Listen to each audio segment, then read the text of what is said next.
This is the moment we waited for. Everything you want is right here. We gon' give them what they came for. We gon' take it up from last year. Shoot 'em my shot, boy, I'm long range. Me and the team on the same thing. Stayed down, never switched up. Only thing changed was the game. I'm in the zone now. Nothing can change what we on now. When I pull up, know it's going down. Foot on the gas, ain't no slowing down. Aiming for greatness, no settling. Kick down the doors, they won't let me in.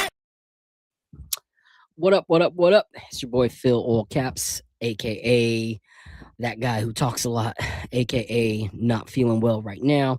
And we are here with another episode of the Knicks Nightcap, and I will be joined shortly with my guy Apollo. But it's that kind of that time of year where people are cooking everything and having people over, and they need to, try some new Pinterest things and new TikTok things for dinner. So he texted me at around 7:35 and was like, yo, I got to sneak out to the store real quick because I got to go pick up some ingredients for my wife to cook. So he'll be back as soon as possible. But I appreciate you guys being in the building. Shout out to my guy, Prezi the Boss. Appreciate you so much. Shout out to my guy, JT Riddick. I'm going to open the window real quick. It's a little hot in here real quick.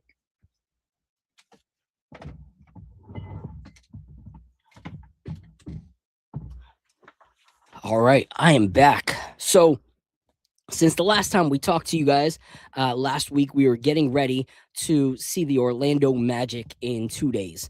And we all know how that kind of went. But when Apollo gets here, we'll break down that game a little bit. But there's a lot to celebrate right now. And like always, this Knicks fan base is split on so many things. And that's just life. That's just how things go. Shout out to Knicks and Ish. What up? Appreciate you guys so much. If you guys don't know who they are, please subscribe. Please follow. Great team over there. Looking forward to maybe them coming up in a little bit to share some of their takes on, these last two games for the New York Knicks. My brother's in the building. He said, what up, little bro? If you guys don't know, I got my start in Knicks content creation because of him and bringing me on to create some content. So shout out to him. Shout out to my guy, Eddie Presti in the building, one of the best to do it. Appreciate you so much, as always. Shout out to Nostalgic Nick. Love you, bro. Good to see you up here. Nostalgic says, it's also my bro, too. Yeah, he is. He's everybody's bro. Like, that's just how he is. I'm sorry, guys. It's hot in here, so I'm going to open some windows real quick. All right, I'm back. So shout out to everybody in the chat. Looking forward to everybody being able to come up. Today is going to be a full-on open panel. As we talk about different topics, we want you guys to come on up and chit-chat and hang out with us. So feel free to come talk your talk as you hear of a topic that kind of makes your ears ring. We want to make sure that we have an open spot for you guys. So come on up. Just let us know when you want to chop it up with us. But yeah, things are kind of crazy, guys. I'm excited for the New York Knicks right now. And I think that we have a lot to talk about on the future of this team for the rest of the season. Because there's a lot of things that we were thinking, a lot of things that we just recently saw, and we have to decide where we stand. So let's talk about it as we hang out, as we chop it up over some whiskey. We were supposed to have a whiskey guest tonight. Unfortunately, it is the holiday season, and one of their people called out. I don't know what happened, so she's actually running the bar all night. But it's this brand right here, King's Family Distilling. We're still going to chop it up with some of these bottles because they sent them over, and I absolutely love this brand. They were great to hang out with when me and my wife and kids went out there in Tennessee, just outside of Pigeon Forge in the Great Smoky Mountains. But we're still going to, chop it up with Apollo and taste some of these samples. But they will actually join us later on in the season. We don't have any open episodes until the postseason, but King's Distilling, Kara King will be joining us in the postseason. So looking forward to doing another episode with them later on. Also today, my guy Al from Harlem is going to be joining us. Al is someone that, I connected with via Twitter. And, he was just a good dude. Like sometimes on Twitter, you're like, man, I like your takes, but I don't like you. Or you're like, yo, I like you, but I don't like your takes. It's one of the two. Luckily for Al, it was both. He was a solid dude, had good takes, and he's young in his content creation experience, but he's putting out quality, and he's going to continue to get better and better and grow. So I'll let you find out what his channel is once he comes up and he chops it up with you. But it's been crazy, guys. I don't know where you guys are at, but there's some crazy virus going on around here. And I've been dead sick, like sweats all night, just not feeling good, up every single hour. Almost canceled the show, but I was like, yo, no, just won the cup. And this is my peeps. I got to, chop it up. I'm going to tough it out. But it was so bad that Al is seriously like 40 minutes from me. And we couldn't meet up for me to get him, these whiskey pours because I was that sick. So apologize to my guy Al, but it is what it is. But without further ado, I'm actually going to bring up Al because Apollo still ain't here, because he's definitely doing what he should do, being a husband first. So that's not a jab at him. That's a congratulations, Apollo. I appreciate you setting the example. But Al is going to sub in until he gets here. So without further ado, I'm going to bring up my guy Al, see how his week's going, and let him tell you a little bit about him. What up, Al? Yo. Thanks for that intro, man. I appreciate it, man. Happy Cup Chip Day, man. How you doing today, man? How you? Yes, sir. So let people know, a little bit about your Knick fandom before they, listen to you and they hear you out. Like, why should they? Let them know who you are. Let them know about your fandom. All right. Yeah, I'm one of those mad Knicks fans, man. Born and raised in Harlem. I'm now living in Tampa, near Phil, but still New York till I die. Man, I've been a fan since I can remember. I remember getting yelled at during LJ's 4-point play to turn the TV down and go to bed because it was at 94. I was 9 years old in 94, and I was already a crazy Knicks fan then. So I've been with the team through thick and thin. I have another buddy who's equally as crazy, and he wanted to start a podcast where we kind of we blend. It's called Knick Life Crisis. So I'm 40, so it kind of like plays. It's a play on midlife crisis.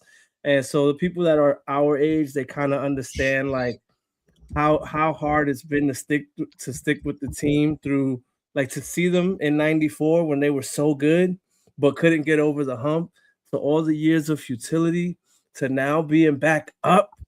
It's just been a wild roller coaster. So much has happened, and it's been a lot of trying times to get back here. So we talk about, we have that PTSD.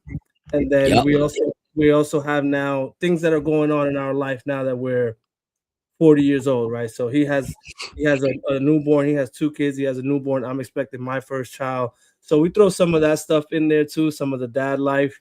So we try to keep it light, but also, have some good takes to discuss. So that's Knick Life Crisis, and check it out on YouTube, Knick Life Crisis. No, I love that, man. If you want, post that in the chat or send it to me in the text and I'll throw it in the chat. But it's good stuff, man. We all start somewhere. Some of us don't start good, when we start. So luckily for you guys are starting good. And it's good content. So definitely worth the follow, definitely worth the subscription. Shout out to my guy, Danny Landis. Appreciate you being in the building. Shout out right here. Prezi said, shout out to one of Phil's fire hats. I'm like, does he have a separate spot for his 1,000 hats? It's not 1,000. There's probably 100 in our thing right now, but I'm trying to get to 365. Like, that's my goal, So if there's any like people that work for New Era or anything like that, any of these brands that put out dope Knicks hats, hit me up, because the goal is to have one a year. Are you so did you buy the champions hat? I haven't yet. I want to, but like right now, it's my wife's birthday just passed, my son's birthday just passed, my oldest son's birthday is about to happen, Christmas is about to happen, and like we're still waiting for our townhome to sell. So it's like, but you like that? I love it. I love it. I didn't really I like the shirt. I bought the shirt. Yeah, see, I love it because I'm a hat guy, and it's one of those things where it's like, it's not just about the look of the hat, but what it is, like we did this, And I know some people don't really care about that, and we're going to talk about that later. But for me, I personally do. I do care. So I'm looking forward to it. Um, I will cop it as long as it doesn't sell out. But as you know, but right now I'm trying to be wise instead of just like, oh, I'm gonna buy everything I want. Like, no, it's not that season. Got to be Yeah, a good steward of my finances right right, now. right. So it is what it is. But I'm posting the Knicks Life Crisis link right here. Thank you so much, Danny. Appreciate you. My boys are Got incredible. you. Like My bad. part of the reason that I love doing what I do, and watching the games with them and stuff like that. Like they couldn't last night because it was a little late, but when they woke up and they found out that we stomped out Wimby, the celebration was happening. So it was really cool to see, really cool to experience that joy and excitement from my boys. But yeah, let's talk. All right, let's start with the Orlando Magic game. All right, this is one of those games where Orlando was up in the series against us. They're one of those teams that does frustrate the crap out of us. Yeah. The game before, we dealt with this scenario right here, the Oh, little Desmond Bain pegging OG Ananobi. So it was a lot of stuff that we were like, all right, we're gonna, we need to take this one. Like it was a must for us. Um, so what were your thoughts in watching that game? Because I know looking back, there's always this is my thought during the game, and then this is my thoughts after the game. So in the moment, how were you feeling about that game? well, leading up to the game, it was important. Actually got a fourth game against Orlando. We were only going to play them 3 times this year, but because of the cup, we got to play them a fourth time. If we only got the 3 times, they had the tiebreaker over us. They had 2 games to 1, so we were able to play them a fourth game. And so in my mind, I'm going into the game like we have to beat these guys, if for nothing else, so that we can even up the season series 2-2, and they no longer have the tiebreaker against us in the case that we end up, tied somehow at the end of the year with the Yeah, same and record. that's huge. That's huge. Yeah, Like that's one of those things where I honestly don't think it's going to come down to that, but you yeah, never me neither. know what the Yeah, rest of the season turns into. So to lose home court advantage, to anyone is frustrating. To lose it to the Orlando Magic would be absolutely infuriating. So I agree with you on that. And then what about during the game? so during the game, I thought I got to remember like who really went off that game. um So I'll give you a little breakdown. So OG had a really good game. OG had 24 points. He had 1 block, 3 steals, 4 assists, and 6 boards. That was one of those games where you're like, okay, OG's back. Like yeah, he was playing well since he came back, but that game was like, okay, like he's back. You better watch out. what Uh, I what really stood out to me that game was the intensity. The intensity was up there. It felt like a playoff game. yep, And that was all these cup games that just happened that we like, especially yesterday too. Part of the things that fans were complaining about for the NBA was like these December games are like kind of meaningless. The players aren't really putting forth a big effort. Like the games are washed down, watered down.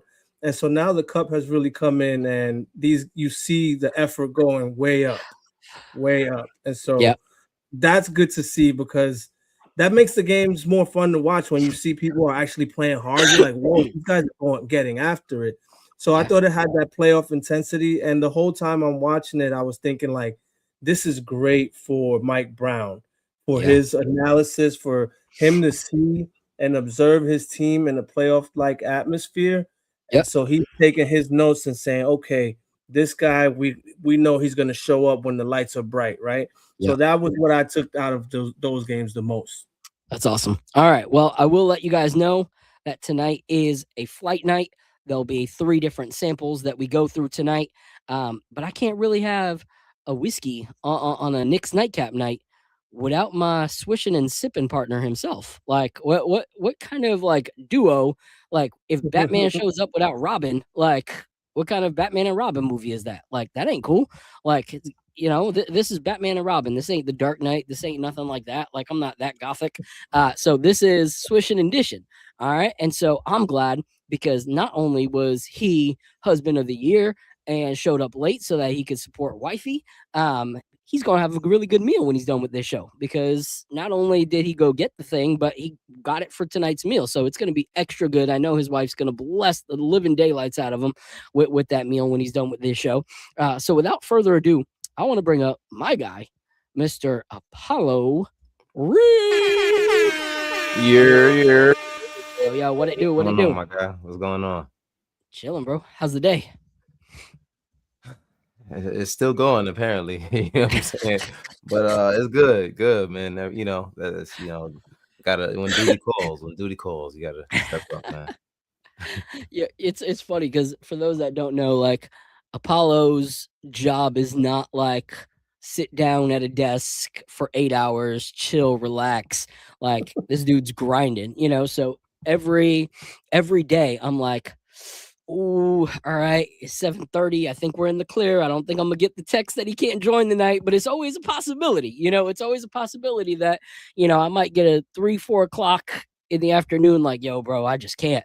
So I always gotta have like the Keanu Reeves replacement players in the background just in case I got to call them up to the big leagues. So I got my like Westchester Knicks version of content creators in my database just in case. Oh, that's hilarious. No, it is, bro. Yes, sir. So, all right. So we're breaking down the Orlando Magic game. All right. And, we're talking about who shined that game. And I was just kind of talking about how this was, for me, the game that said, okay, OG's ready to compete. Like he's done well since he's been back, but it's been like, oh yeah, it's good to see OG back. But that game was like, okay, OG is back.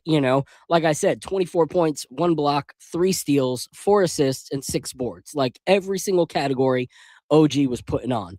And so I was excited to see that. Then Cat had a really good game, honestly, too. 29 points, 8 boards, 2 assists, 1 steal, and a block. But at the end of the day, this was Jalen Brunson's moment. Yeah. Like it just was. This was, I don't remember who it was. Dang, I wish I remembered, but I saw a tweet that day. It might have been Papa Left. And I don't even know I said that. I don't like calling him Papa Left. Like I don't want to call any man Papa. So I call him Lefty.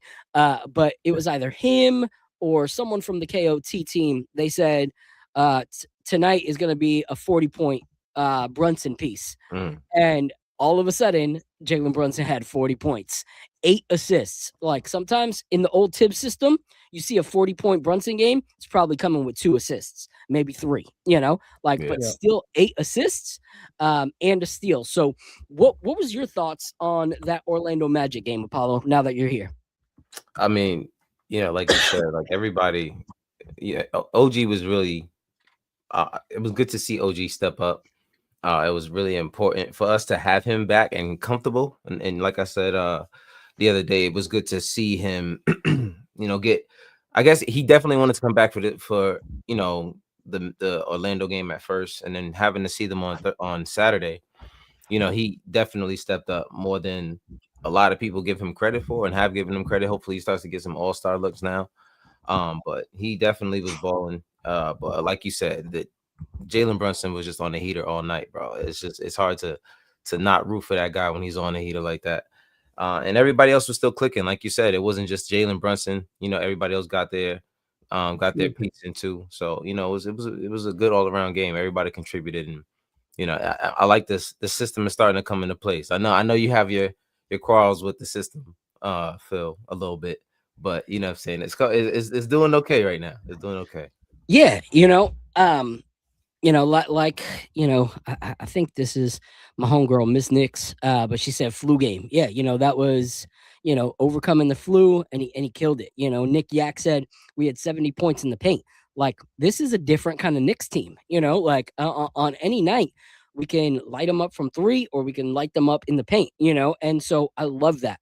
I love that we are not so one-dimensional anymore as an offense. Like we really, really were. Like if you go back and watch games from last season, like, man, it's hard to watch, sometimes even now you're like, why is the offense stagnant? But you see that because you feel like it's stagnant compared to what it's been, but even that is like ball movement compared to last year, so it was really cool to see that. while I'm smoking out here. Last year, Jalen Brunson had to work so hard for his shots. Like Yep. you could just see, I was like, this is not good. By the way, Brunson cooks Orlando. His last 4 games against Orlando, he's dropped 30 or better on him. And also that game was the game that we saw that nasty ankle breaker where Brunson dropped Anthony Black. That was dirty. Oh man, Yeah, that that was crazy. So good. so living in Florida, I think my algorithm gives me a lot more Orlando Magic complaints than most people's algorithm. But there were so many people complaining like, "Oh, look at that foul." Da, da, da. I'm like, "Yo, just stop." You know, barely a push off. Like in this NBA, you can call that a push off, but let's be real, that's not a push off. You know, like if Bill Russell, I mean, um if Russell didn't get the call from Jordan on his push off in the 90s, you know, when it was a lot more blatant, then I don't think anyone should be complaining about something like that. Thotty, he said, "Ugh, I hate y'all winning." Let me know what team you support, Thotty. You know, That's my guy.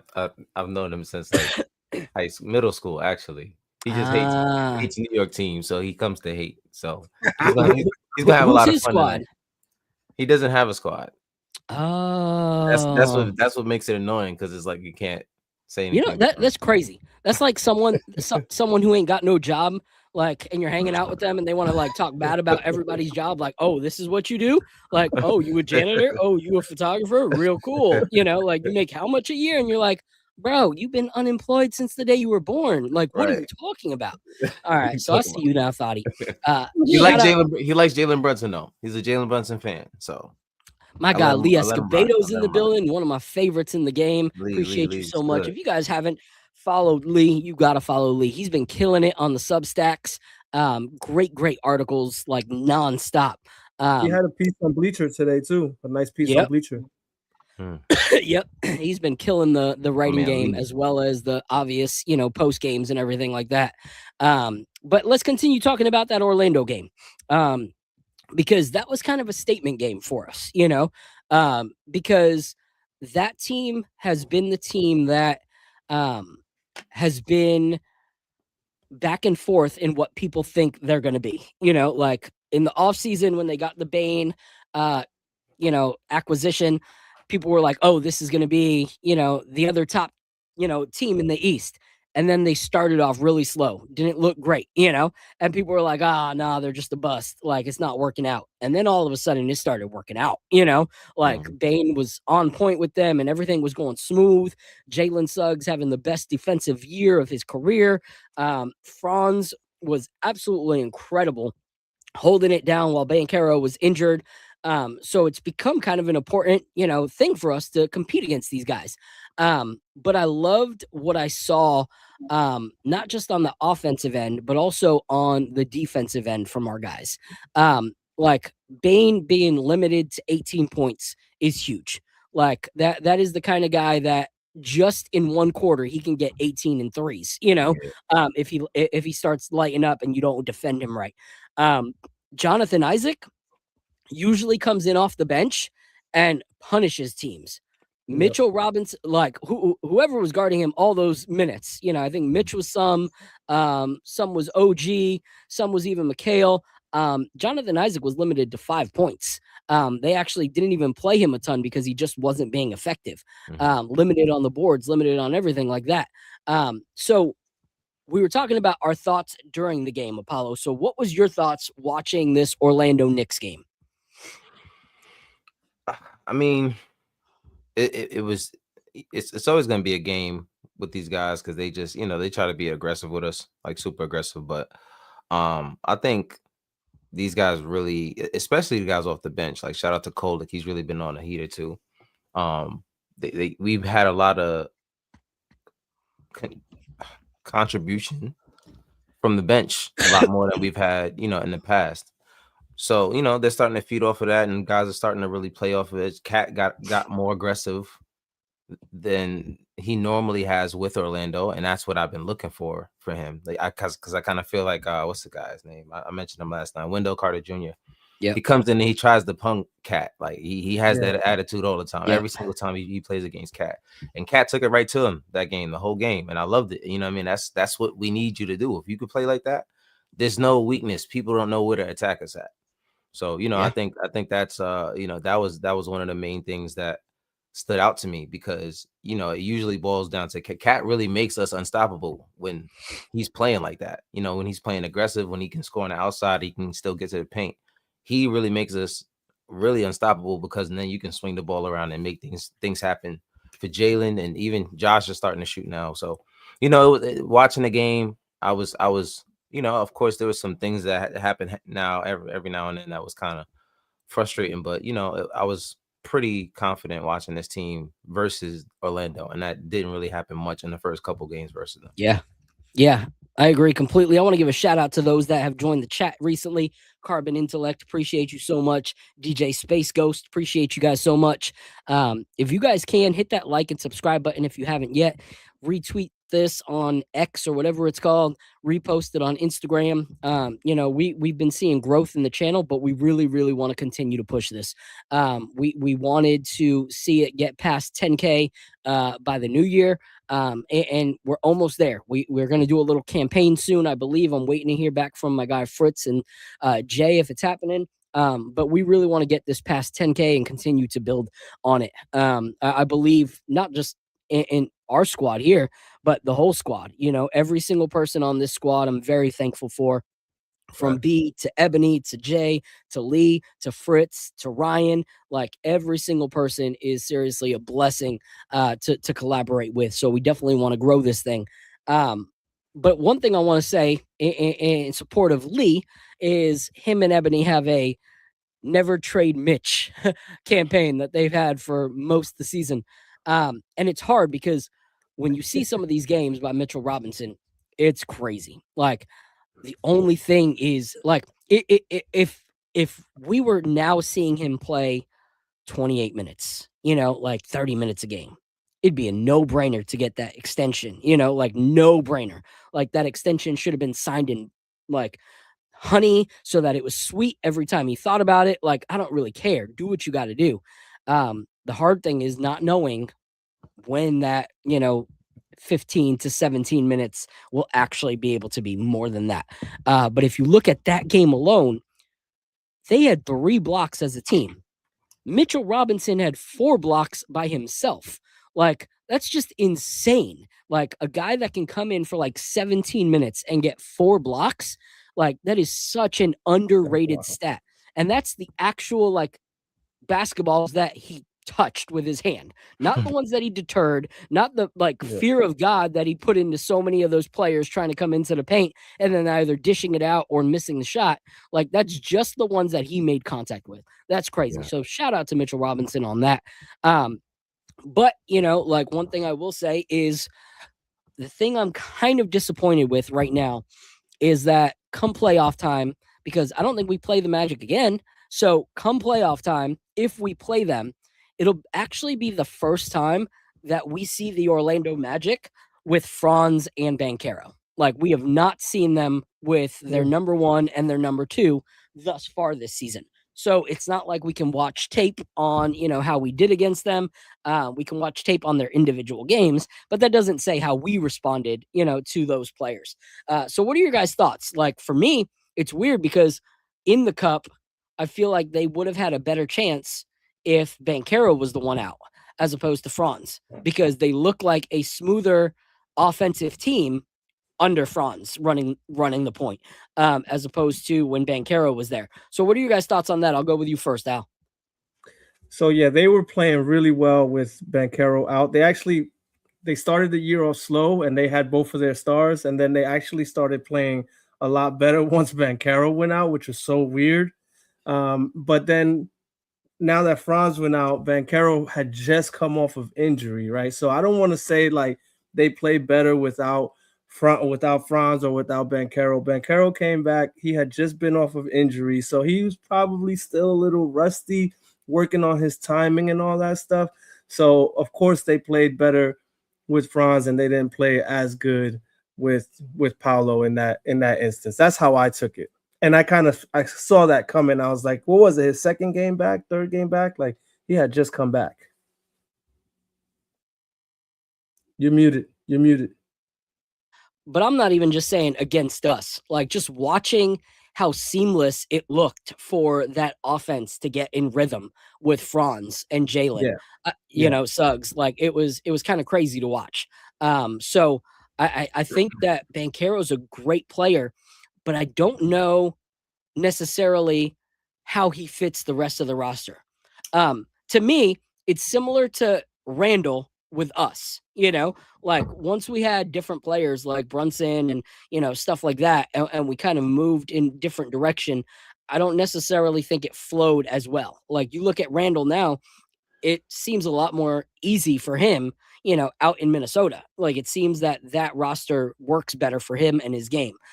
So I'm not sure, but Nick Zanish said it, same thing happened last season. Orlando played great without Paolo.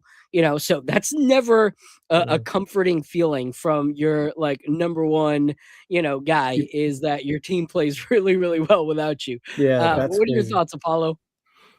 So I mean, so first regarding the Mitch thing, I do want to say that it's the minutes thing is not. I don't think that's on him.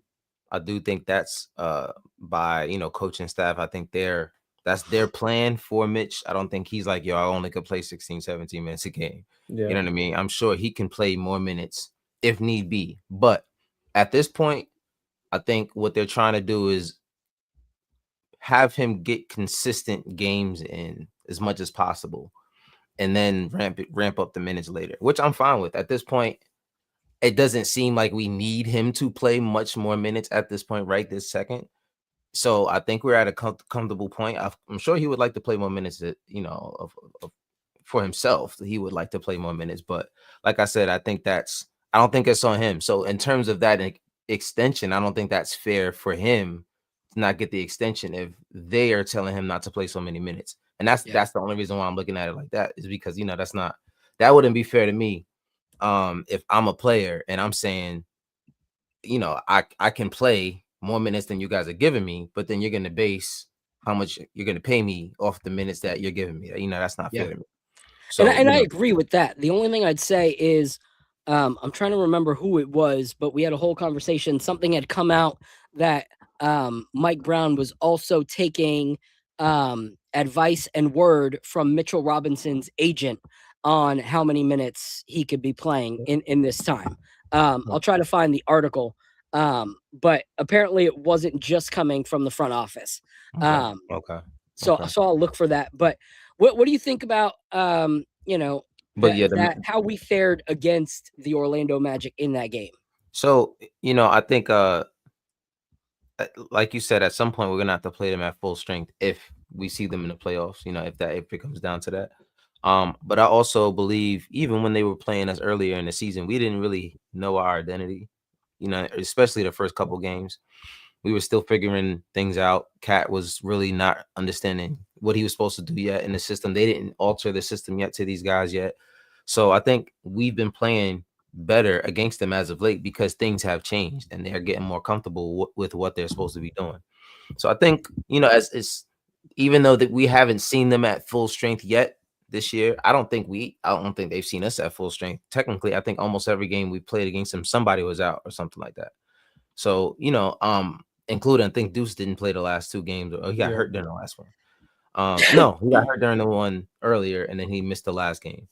But, like I said, I think that playing them at full strength is going to be a challenge, of course. But when you combine Paolo and Franz, like I said, when the minutes when Franz is on the floor without Paolo, like you said, they just play a little bit better. It's kind of a different brand.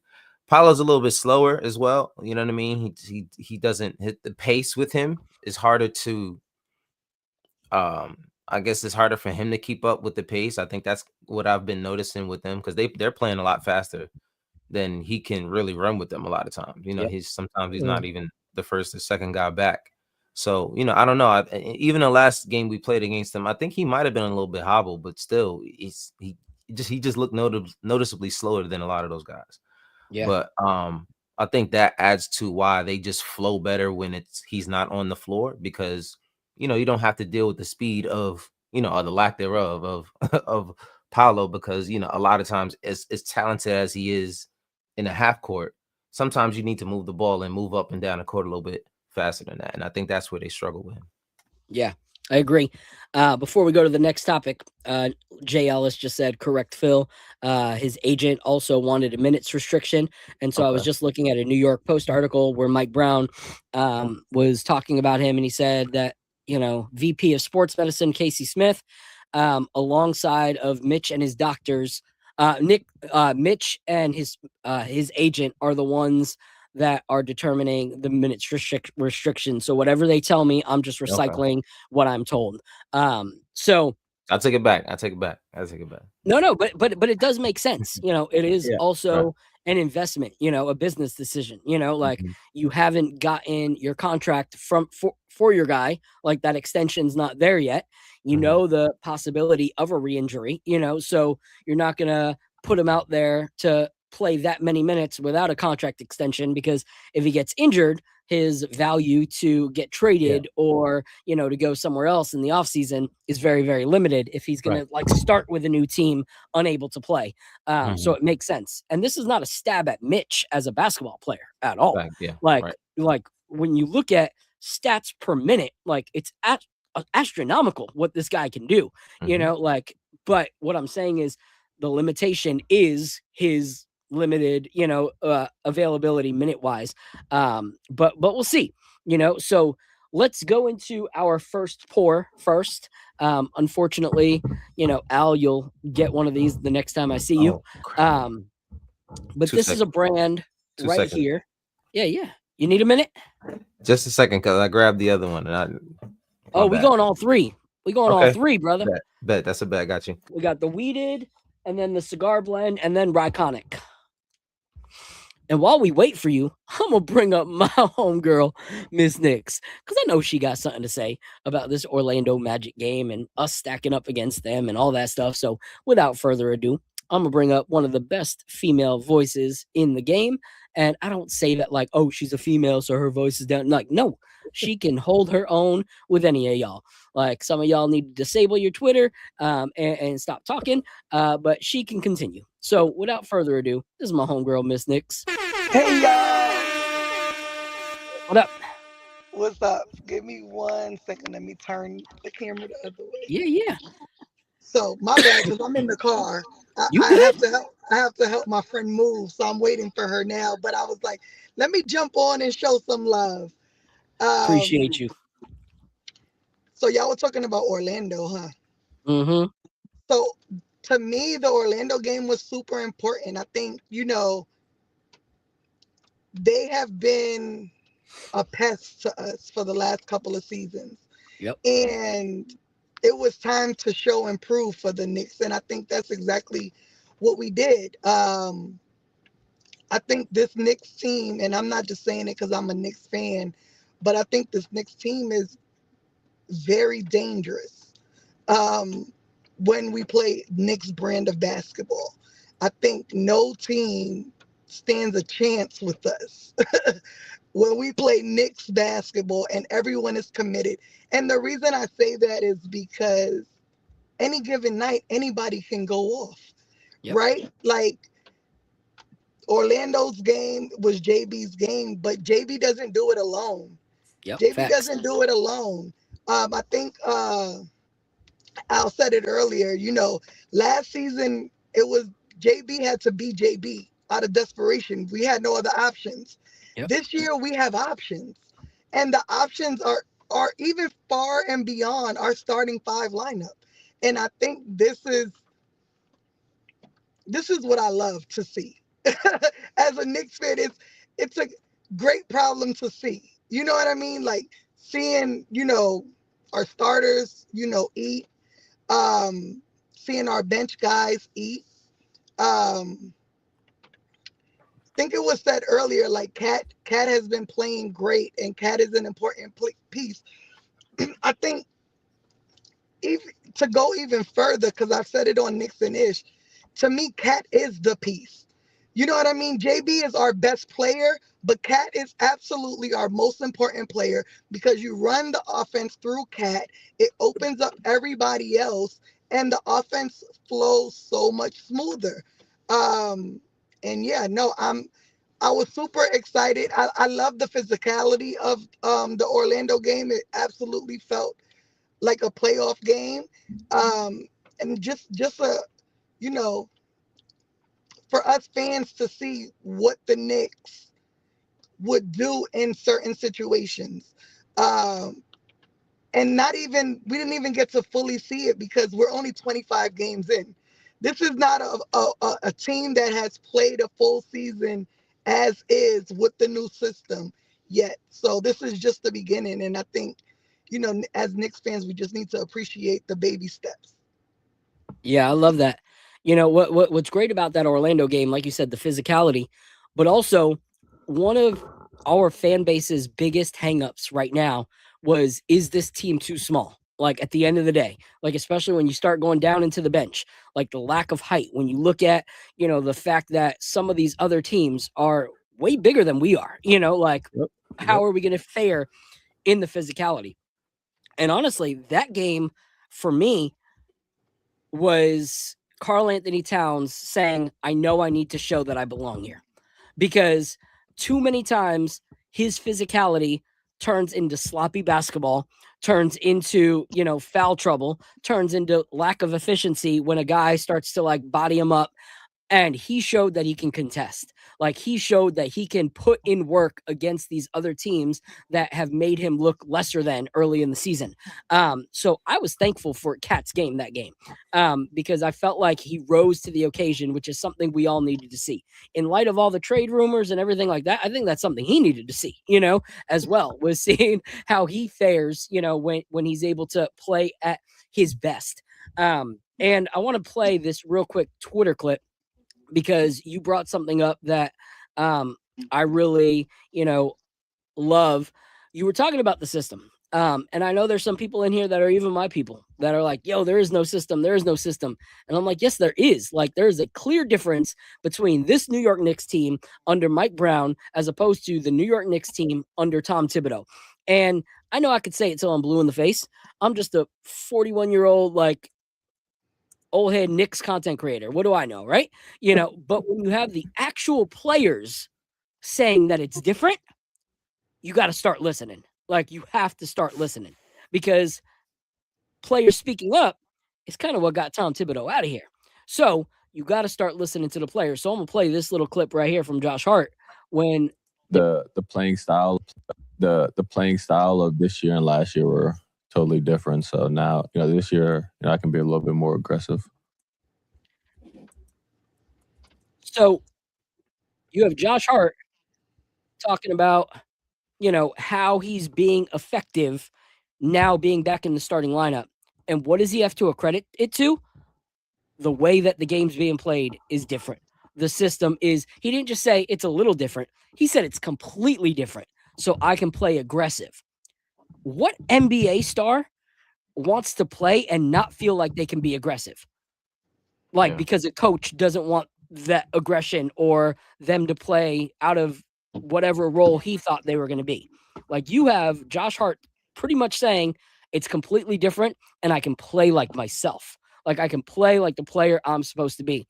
And Josh has been ridiculous since joining the starting lineup this season back under this new Mike Brown system. So I love it. I love it. Isn't it crazy? Last year, that starting five was like the worst starting five in the NBA. And now this year, that starting five is so good.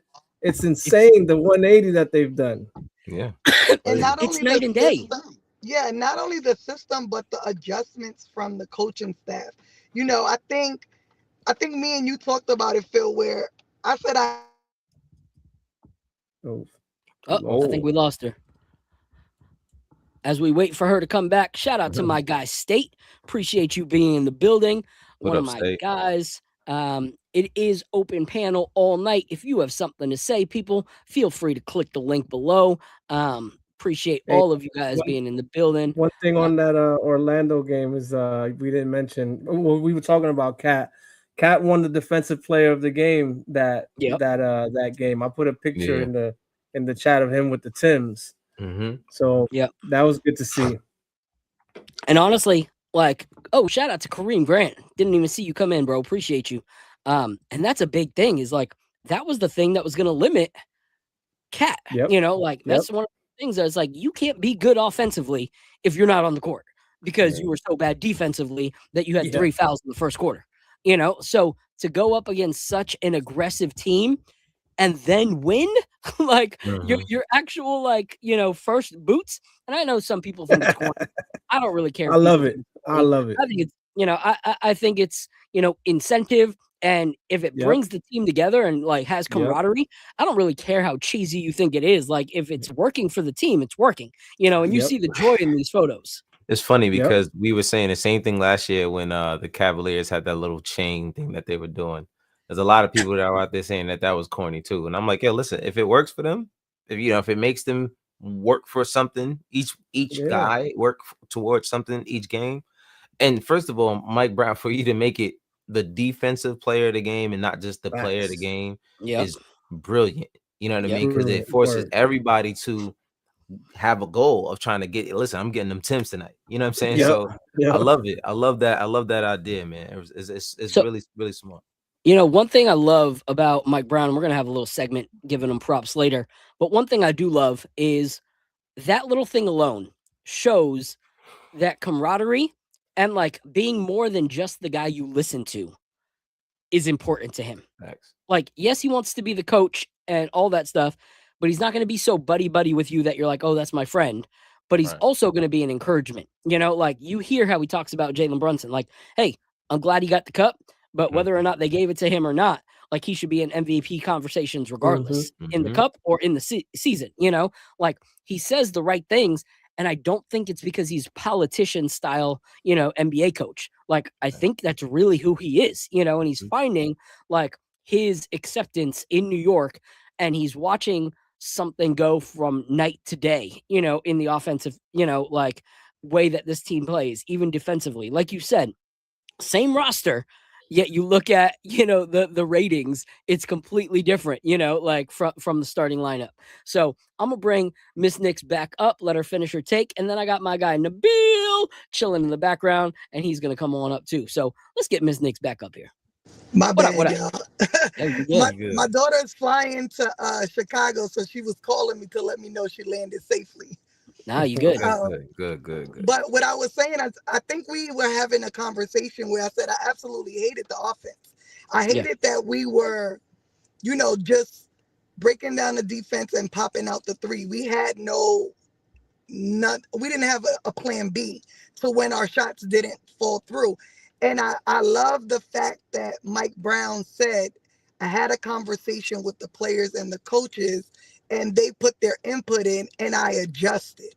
And you saw that was like automatic change in what we saw going on the court, right? Because now we're taking more inside shots. We're using our strengths to our advantage to win basketball games. And I think at that point, at that change is when we started seeing belt to ass for real with this team.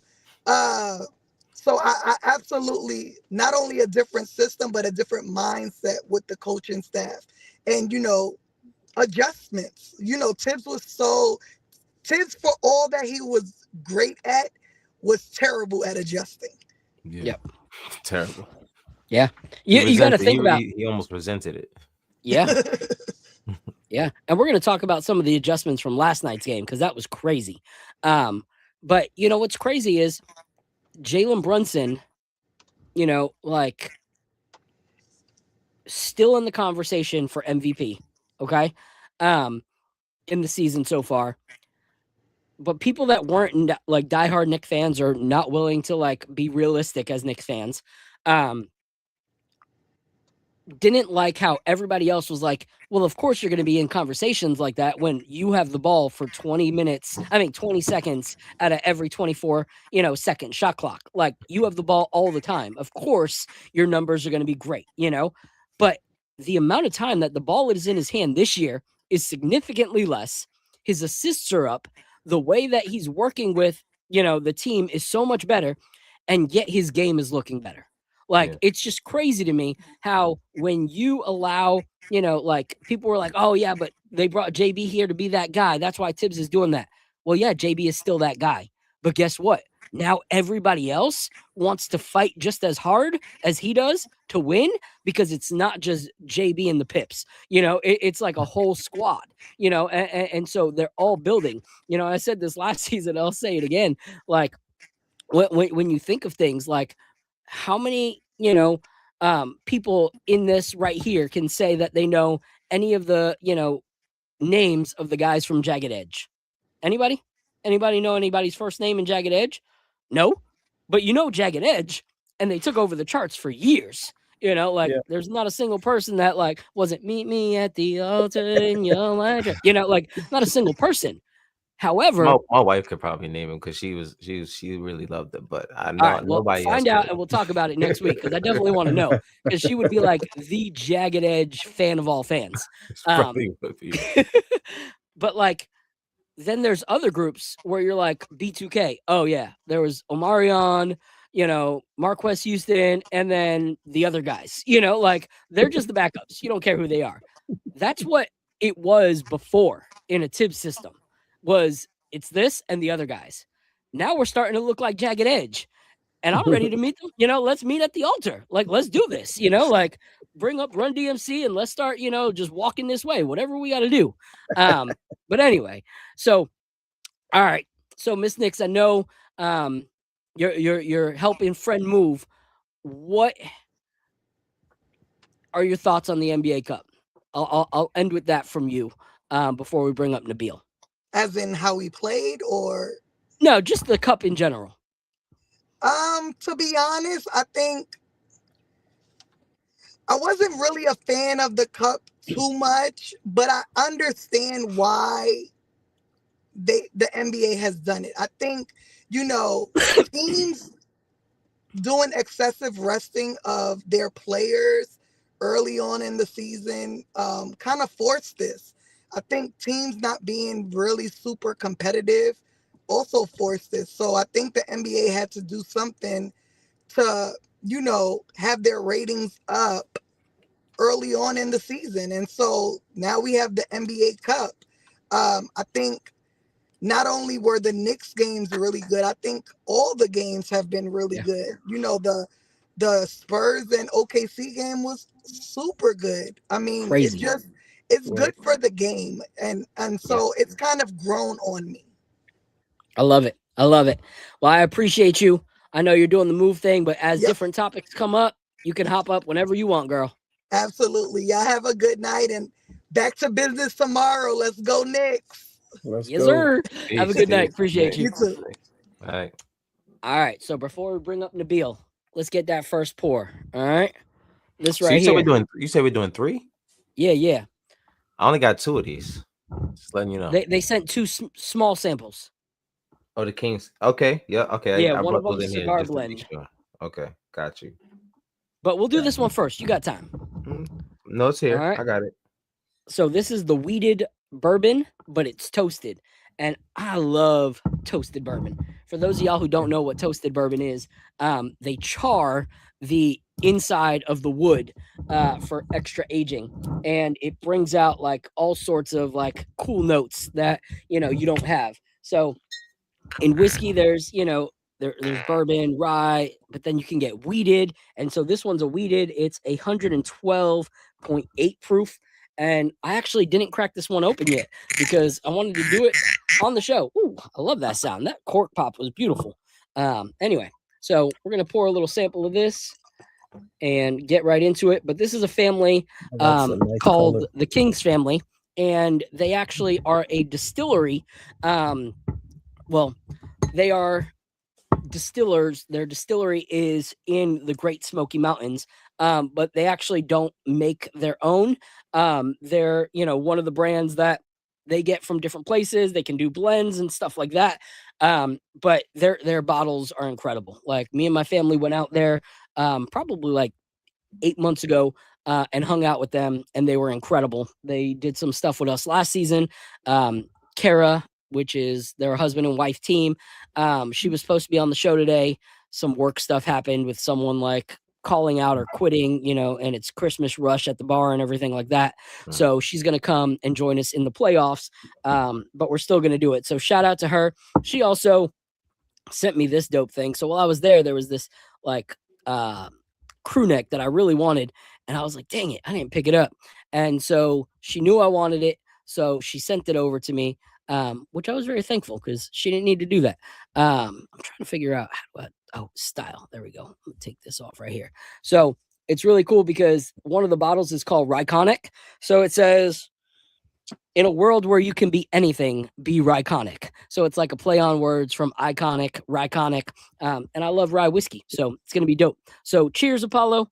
We'll grab a sip while we listen to Nabil's take, and then we'll kind of go from there. I'm having Nabil come up and give his little take on the Orlando game before we move into our game last night. So Nabil, give me a thumbs up if you are good to come on up. There's that thumb. Appreciate you. So without further ado, here is my guy, Mr. Nabil. Yo, bro? what's going on? Nope. Chilling, man. How are you? I'm doing good.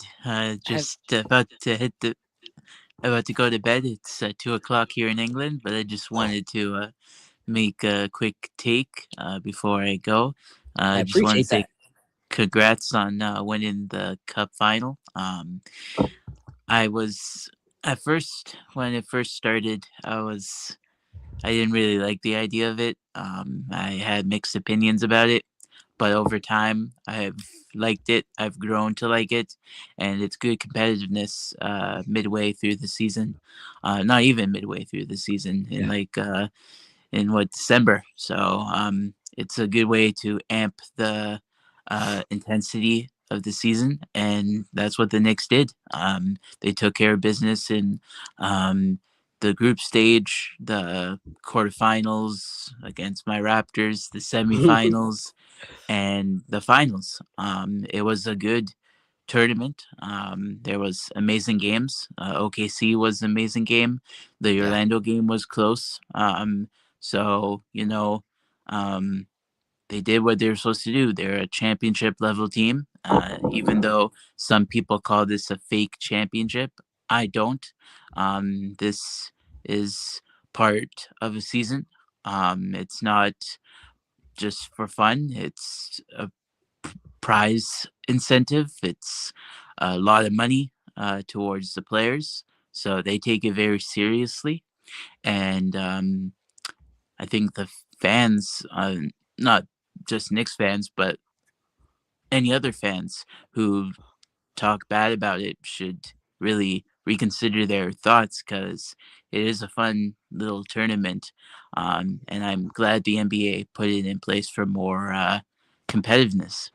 Yeah, I love that, Nabil. First, this is how you know you got something going on. It's 2:00 in the morning, and my homie is in England, and he's rocking with us, and he's not even a Knicks fan. Like this is my guy. And I agree with him, man. And I think that we're gonna pivot and talk about this topic after Nabil gets off, about the actual cup and people's split on whether it's something we need to do, something that's overrated, anything like that.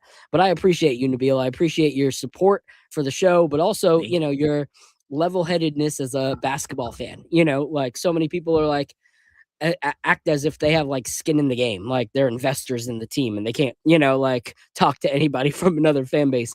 And here you are at 2 a.m, like, yo, let me rock with Phil and Apollo real quick. So I appreciate you, bro. And I hope that we don't keep you up too late so you can get some rest for your work day tomorrow. But thank you so much as always, Nabil. Appreciate you, bro. Thank you. Shout Have out a to you, nice night, Nabil. everyone. Have a good night, buddy. All right, bro. All right, so let's talk about this cup before we go into the post. Because I agree with him. Like, even within the Knicks fan base, there's so many people that are split on the NBA Cup. And does it matter? Should it happen? And as someone who grew up in an NBA era where it was so competitive, where it was like it didn't matter if it was the first game of the season, like you could see altercations between players because they were too physical, or someone got heated, and things just were very tense, and there was rivalries. And I started getting to a point where it was like, okay, this is just regular season. Like, how many times have we heard that? Like, this is just regular season. It doesn't really matter. It's just regular season. You get to the All-Star break. The All-Star break's a complete joke. No one actually plays. There's no competition. You're like, why am I watching this? So for me, I like the NBA Cup. Like Nabil was saying, like it was competitive.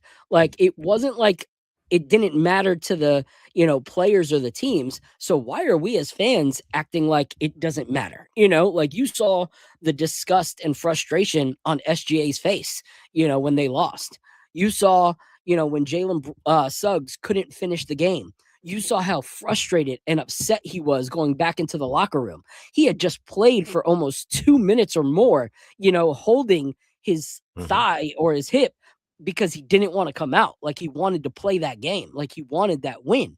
And so if it matters to them, like I don't understand how we, can make it seem like it really is nothing, especially to the players at the end of the bench. They're almost doubling their salary, by winning the NBA Cup.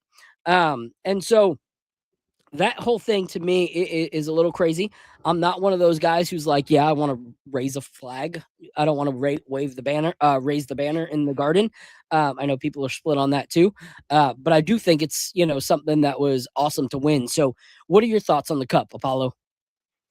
I mean, at first I wasn't a fan of it. Like most people, like I didn't understand it. I didn't know what the deal was. Some people had a good grasp on what the cause was, how it came about. How it came about. I mean, personally, it was something that I just didn't. I knew why they were trying to do it, but I didn't see how it was going to work. But then of course, there's a money incentive. The guys are always gonna play hard for more money. So at this point, especially now that we won, I love it. I love it. You know what I mean? You can't be mad at it. You can't be mad at it after you win, man. Like, but at the end of the day, even through the tournament this time, now that I understood it a little bit more, I liked it because they were towards the end of the game, guys are still trying to go and get their buckets. They're not just holding off and just trying to waste the shot clock. They're still going fast break and trying to get buckets with 30 seconds left, even though they're winning. So I do like the fact that it brings the competitiveness back to ball, and I think there's a lot of it's I love respect. Sometimes you can be it's just too much respect and competitiveness sometimes, especially in the NBA nowadays. Everybody's friends on social media and everything like that. So it was good to see guys fight for something, and for me, I just personally think that it's something that makes the league more just watchable. Like you said, it's earlier in the season, guys normally don't play hard. They wait until January, February to turn the Jets on. And then at the end of the day, now it's like, okay, you waited all of this time. And a lot of the guys, they also don't play hard. A lot of guys also don't play hard because they don't want to get traded once that deadline comes around too. They try to stick their way around the team a little bit more. But it's good to see guys this early in the season fight for something before Christmas, so I like it. You muted. You're on mute. You're on mute. That's such a good take. Like now that we won it, I like it. That's Love so it. true.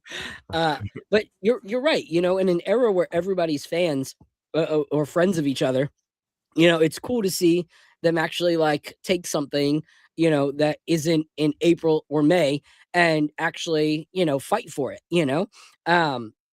I saw so many people frustrated that Victor Wembanyama didn't acknowledge Jalen Brunson after Jalen went up to him at the end of the game. Jalen went over and like tapped him on the chest, and he kind of just looked at Jalen and kept walking, like no interaction. And people were like, "Yo, that's so weak." And I'm like, "Are you kidding me? Like that was 90s NBA all the time, like." No one went up to each other and were like, "Hey, let's form two lines and shake hands like we did in Pee Wee League basketball, like intramurals." We didn't do that. Also, I heard after the game that he was crying in his presser. I think he lost his grandmother. Yeah. He lost his grandmother. So I think he wanted to win that game, just to make it more gratifying. You know what I mean? So I understand that he was a little upset, but like you said, I love the energy. You know what I mean? Like we slap him on the chest or whatever. As long as you show respect, you don't got to be friends. Just show the respect. That's cool. One thing I'm not okay with is people that are like blaming the fact that the Spurs lost on him losing a family member. You know, like, No. oh, he didn't show up because he was grieving this, that, and whatever. And I'm like, yo, like, seriously, as a professional photographer, if I told my couple, like, at their wedding, like, hey, these photos are basura, like, they're absolute trash, but I lost my aunt, or, oh, I lost my grandma. Like, you think that it matters, to them? Like, they still paid me what they paid me, and they definitely didn't pay me what they pay Wimby. At the end of the day, that's unfortunate. My heart breaks for him. Like, it's never easy to lose somebody, but he's also a professional. This is also his career and his job. Like, he can play. He knows how to play through it. This is fans just looking for an excuse. But before we talk a little bit more, I have somebody that I have not seen in a while. And it's unfortunate because I like this guy. Like, he's good peoples. He's hilarious. He knows ball. He actually coaches, which is why most of the time when I hit him up and I'm like, yo, you want to get on? He's like, nah, bro, we're conquering the West Coast one game at a time. I'm like, all right, bro, real sweet, Swanee. So without further ado, here's my guy and Apollo's homie, Mr. Swanee. Oh, you muted. You on that mute life. You He muted. got the hat. He got the hat already. He got the hat. Yeah, Y'all can hear me? Yeah, I hear you. You got the hat already, man. Yeah. Oh yeah, Smiling on us. we was at the game. I had to get it. Yeah, I that's had what's to up. get it. That's what's up. Yeah, I man. might get mine in January. It'll be here in Yo, January. I told the guy when I walked in, I said, I know y'all got merch back there. Just put one aside for me because I know we get one. Y'all might as well put a Spurs merch out because I'm on my way out. And I went right back when I was coming out. I was like, my hat. Where's my hat? I love it. That's what's So up. it's the perfect question. We were just talking about like thoughts on the cup. Like, is it something, overrated? Is it something worth supporting? All that stuff. You good. You don't have to worry. We all got kids. It's life. Yeah, What up, little Swanee? But it's my daughter. hey, hi. Hello. Go Knicks. I love it. The young generation. What are your thoughts on the cup? Man, I'll be honest. The cup is an amazing event. The competitiveness of the teams that's playing, the fan bases that show up. Bro, San Antonio was crunk. I'm not even gonna hold y'all. San Antonio was crunk from before the game started until obviously they started losing in the fourth. But they was going at it, bro. They was talking their noise. I didn't even know they had a fight song. Like, they got a fight song in San Antonio.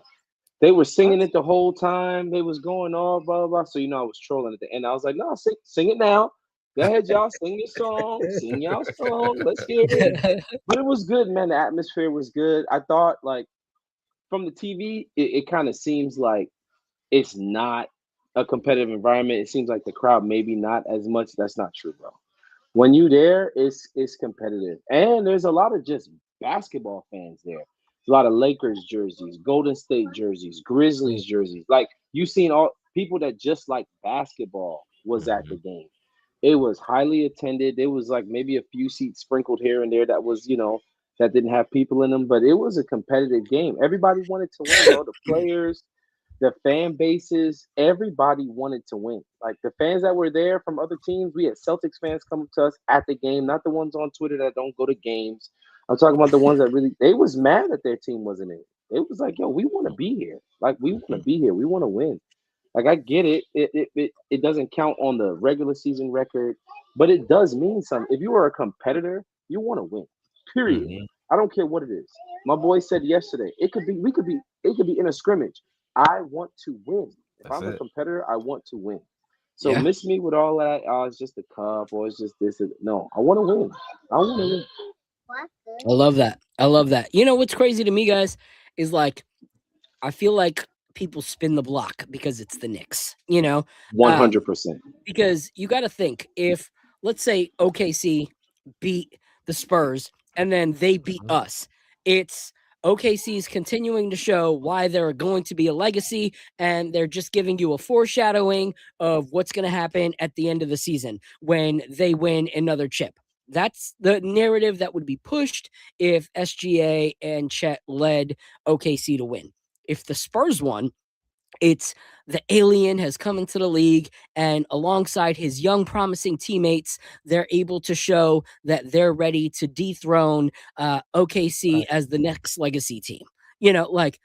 But yet when it's the Knicks, but it's just they can't do that against OKC in a real series or when it really matters or when I'm sorry, Jordan Clarkson didn't look like it didn't matter in the last few minutes of the game. Tyler Kolek didn't look like it didn't matter. Matter of fact, the guys on the bench who never got out of their street clothes didn't celebrate like it didn't matter, and they're the ones that are actual paid NBA fans. So for us to have our little Twitter fingers and say, oh, it doesn't really matter is absolute nonsense. And all those that are in the media saying it doesn't matter is just because it doesn't fit your narrative to hate the New York Knicks. And you have to stick to your New York Knicks narrative because when it was a bubble and LeBron raised a bubble banner where everyone in the league said it was weird and different and didn't feel like a real season, you guys were okay celebrating the LeBron bubble banner, but now that it's a real season and all the players are actually competing, you can't celebrate the fact that the Knicks won the cup. That's just nonsense, agendas being pushed. So I can't support that. I can't.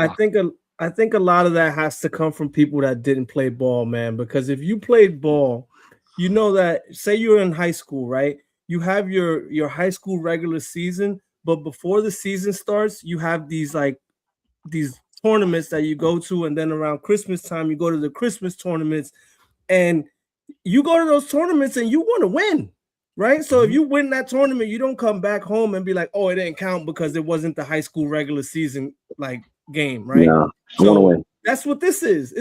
That's what this is. So it counts, and it's people want to win it, and I think it's a real thing. So the people that didn't experience that type of basketball, and going to those types of tournaments, are probably the people that are saying, "Oh, it doesn't count." But the people that have experienced that, they know what it is. They know what this is. Yep. It's dope. Every park league I've ever played in, we wanted to win. It didn't matter that it was just a park league. That didn't matter. Every league. Every league. On every level. I don't care. I want to win. Yeah, I was about to say, forget Park League. If I'm at the YMCA getting ready to go to work and I'm putting out one more game, I want to win. I'm not trying to lose. Me and little tiny Tim over there are going to get into a little scuffle because we're that competitive. It is what it is. But I agree. So let's talk about the actual game, because that game was crazy last night. There was sometimes that I was straight up sweating in my seat, especially in the, that's what I'm saying, little one. That's how I felt. That's the sound that my heart and my stomach were making, that's just crazy. I had those kind of frustration sounds coming out of me too. My wife was like, yo, you okay? You need a doctor? I was like, no, we're just down 11, so whatever. But it was tight. It was really, really tight against the Spurs. And they weren't holding back. They are a talented team. Anyone who doesn't want to give it to the Spurs, that team is super talented. Castle, Vassell, Lassell, all the Assel, whatever, all those, all those guys. I didn't even mean to say that. That just came out. But I was just trying to rhyme, and then I was like, oh, that's not the word that meant to come out. But anyway, forgive me, fans. But what I'm saying is, all those rhyming names, those kids are talented. That makes it to where Wemby isn't the only threat you have to worry about, and adding Fox to that team was genius. There were just moments where it was just dang it, we can't stop one guy in Fox, back-to-back threes, great reads, with the assist. But we ended up taking the win, and it was, what was it? The final score was 124-113. So I just want to go down the line and popcorn it around, and I'll call on each one of you for your thought. But I want to talk about the players on the team and what we saw yesterday. And so first, I want to start with talking about Where's it at? Mr. Jalen Brunson. All right, let's talk about JB. All right, and let's talk about what we saw from Mr. Jalen Brunson. To me, not his best game. However, he still led the team and still did what a captain needs to do and make moves even if you're not the center of the offense or, not everything is completely, falling for you. His percentage was down, especially from 3-point, like abysmal 20%. But still getting 8 assists, like this is a different Jalen Brunson, when you start talking about assists. So I'll go with you first, Apollo. What was your thoughts on Jalen Brunson last night? I mean, it's like you said. It's first of all, shout out to the Spurs. Those young guys are going to be really, really, really scary in a couple years. I think that team right there is part of the reason why I believe our window is as small as it might be, because once they start getting it going, I don't think anybody's gonna be able to beat them with Wemby healthy. You know what I mean? Thank God he's in the West, and we don't got to deal with that. Facts. You know what I mean? 4 times a year, but Jalen Brunson last night, like you said, he was just being a leader. His shots weren't really falling the way that he wanted them to all night.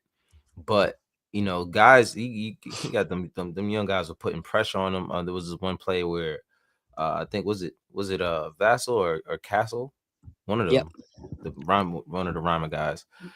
He just was putting pressure on him. He couldn't get by him at all. And another play, he tried to get over half court. I don't know why he went into the corner of the half court like he did.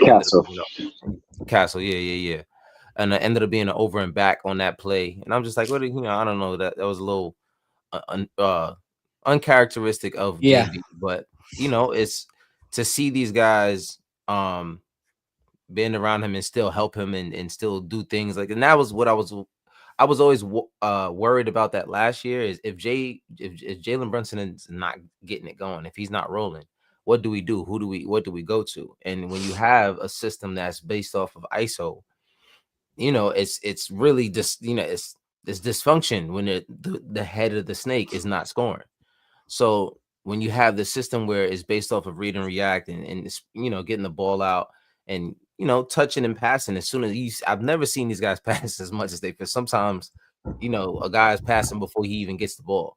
So, and just to have that system going, it allows JB to not have a great shooting night, but like you said, still have 8 assists and still be able to contribute in other ways to the game. And his impact in the game, no matter how much he scores, when JB's there, you know what I mean? Because you have to focus on him, which allows everyone else to fall into, everything else to fall into place, and all the other guys to, hit shots and be aggressive the way they can be, because everybody's focused on JB all the time. So, shout out to him, the captain. He led us to the cup last night. So, like you said, not a great shooting game, but a great leading game. All right. Yeah. So shout out to the cup MVP, Mr. Brunson Burner himself. And we're going to move to the next guy, and I'm going to throw it to somebody else, because Apollo gave a great point. Last season, we would always go, if Jalen Brunson doesn't got it, then what? Because our team revolved around that. Like, that is what we needed. There were so many games that we needed Miracle Brunson. Like, we needed miracle after miracle after miracle. And if Brunson was off, there was an issue. And then we brought in Cat, and it was like, well, if he's off, at least we got Cat. That was the new narrative. At least we have Cat. So we're going to talk about Karl Anthony Towns, and there's a reason that we're going to talk about Cat. But I'll go first to Al. What was your thoughts on, Mr. Bodega last night? Yeah, he also didn't have the best game. He finished with 16 points, 11 rebounds, so he still got that double-double. He did get 2 steals, which is nice to see. That means he's, working hard on the defensive end. And then the other thing that I always look for when I'm looking at Cat's stat line and his impact on the game is how many threes did he bang, right? We got Cat. He's the best big man shooter to ever live. And sometimes he doesn't shoot the three enough for me. So I like to see him jack up those threes, get the defense spread out so that there's driving lanes for Brunson and for Hart and for Bridges. So I was happy to see that he made 2 threes. He took 5. That's enough for me. I would like him to make like 3 a game, but 2 for 5 is fine, especially because the way OG Anunoby had it going. So 16 and 11. I love the rebounding. We definitely needed it. There was a point in time in the game where I felt like San Antonio was getting so many second chance points, and I felt like we were getting out rebounded. I had to go back and look at the box score and check the team stats, and we actually did out rebound them. But I don't know about you guys, but I felt that at some point during the game, like they were getting a ton of offensive rebounds. So good to see that Cat was in there mixing it up, getting them boards. But overall, good game from Cat. I give him like a B for that game. So, yes, there was a point in time where we were like losing on the rebound game. It was a short stint, but it was in that time that they ended up going up 11 or 12. And that's why it felt so long, because it was increasing the lead, but also making us feel like coming back is further and further away. And so here's a funny situation is the narrative and the way the old offense was ran was, okay, without Jalen Brunson going off, like it's going to take a miracle. Then we got Cat, and it was, well, if it's not a Jalen Brunson night, at least it can be a Cat night. Yep. Well, guess what? We won the cup against a team that was hungry, and it wasn't a Cat or a JB night. Facts. Which shows that the system is different.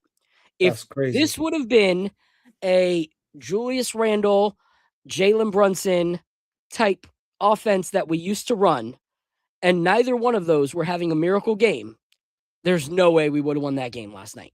This is not the same team that we were even last year. Like, this team is different. But regardless of his bad game, there is one thing that Cat did that actually became my run that back moment. The right? pass? Oh, yeah. So that was insane. We're going to watch this because this was, and you got to get the right angle. Like, you can't just get one of those like mediocre angles. You got to get the whole side. You got to show that side, because that's where the game changer is for this right here. So let's go and share my screen, because this is my run that back moment. Well, look at Towns. That's a great trap. Giving credit, he did not and finds this right here. Anunoby on one of the best passes you'll ever see. Bro, I did not see that coming at all. I thought he was cooked. Bro, I thought he was cooked. What's even more incredible about that is the angle of which he makes that pass from. Like, I don't think people really understand how difficult that pass that he made really was, because first of all, the fact that he was even able to get that around Wemby, and then for Vassell to not be able to tip that ball and it goes to OG is insane. Like, that takes some high IQ. That's not no lucky stuff. That's somebody that really knows how to pass the ball. I'm gonna be honest. I was complaining right up until that pass came up out of there, because I was like, yo, why did you still have the ball? Because he does this thing sometimes every now and then. He waits for the double team to get there, and then once they trap him, he can't really get rid of the ball. But that didn't happen this time. You know what I'm saying? So he did exactly what he was supposed to do. You know what I mean? So I was thoroughly surprised, and I gave him 100% credit for that. Because that was something that I didn't see that coming at all. If I can, Phil, just real quick. Yeah. The thing that I appreciate the most about Cat this season, and I have to attribute it to coaching, because he's mentioned this from the beginning of the season, is his ability to stop complaining for calls and to get back on defense. Karl-Anthony Towns has literally, for the last few games, has stopped complaining on calls. And we all know, watching this team, how frustrating it would be, because he wouldn't get back on defense, or he's just complaining, and it looks bad. It looks terrible. As somebody that likes to watch basketball, you now taking yourself out of this play to complain about a call, bro. Get back on defense. And Mike Brown had said from the beginning of the season that him and his team was making a point of emphasis to stop complaining for fouls. And that is a thing that I've noticed with this team, that we do not complain. Now, the only person that's still skirting the line is Josh Hart. Yes. Yeah, He's still going to do his thing. But everybody else has really slowed down on it. It was real bad last season. It was Yeah. really, really out of control and out of hand. But Cat has made a serious effort, and I appreciate that. Yeah. Yeah. It was bad in the start of the season, which is why Mike Brown Yes. publicly said it. Like he was like, no, I straight up told Cat he needs to cut that out. Like, I love that. Cut it out. We never had that kind of accountability from Tibbs, especially like publicly, and so I love that. For me, that was the pass of the cup. Like, that was the best pass you're going to see. That was straight up like Patrick Mahomes style, like sidearm, like just crazy. It was like Patrick Mahomes meets Nolan Ryan, assist to OG Anunoby. It was crazy. Like, to me, that was the highlight of the game. And so I was thankful. And here's the thing. Jalen had an off shooting night. He found a way to contribute with the assists.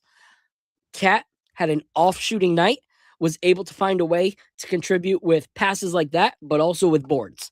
These guys are learning that they don't have to be the star point-wise to still be a star of a basketball player for this organization and for this roster. And I think that's huge. So we're going to move on to the next guy. But Apollo, what'd you think of that toasted weed, bro?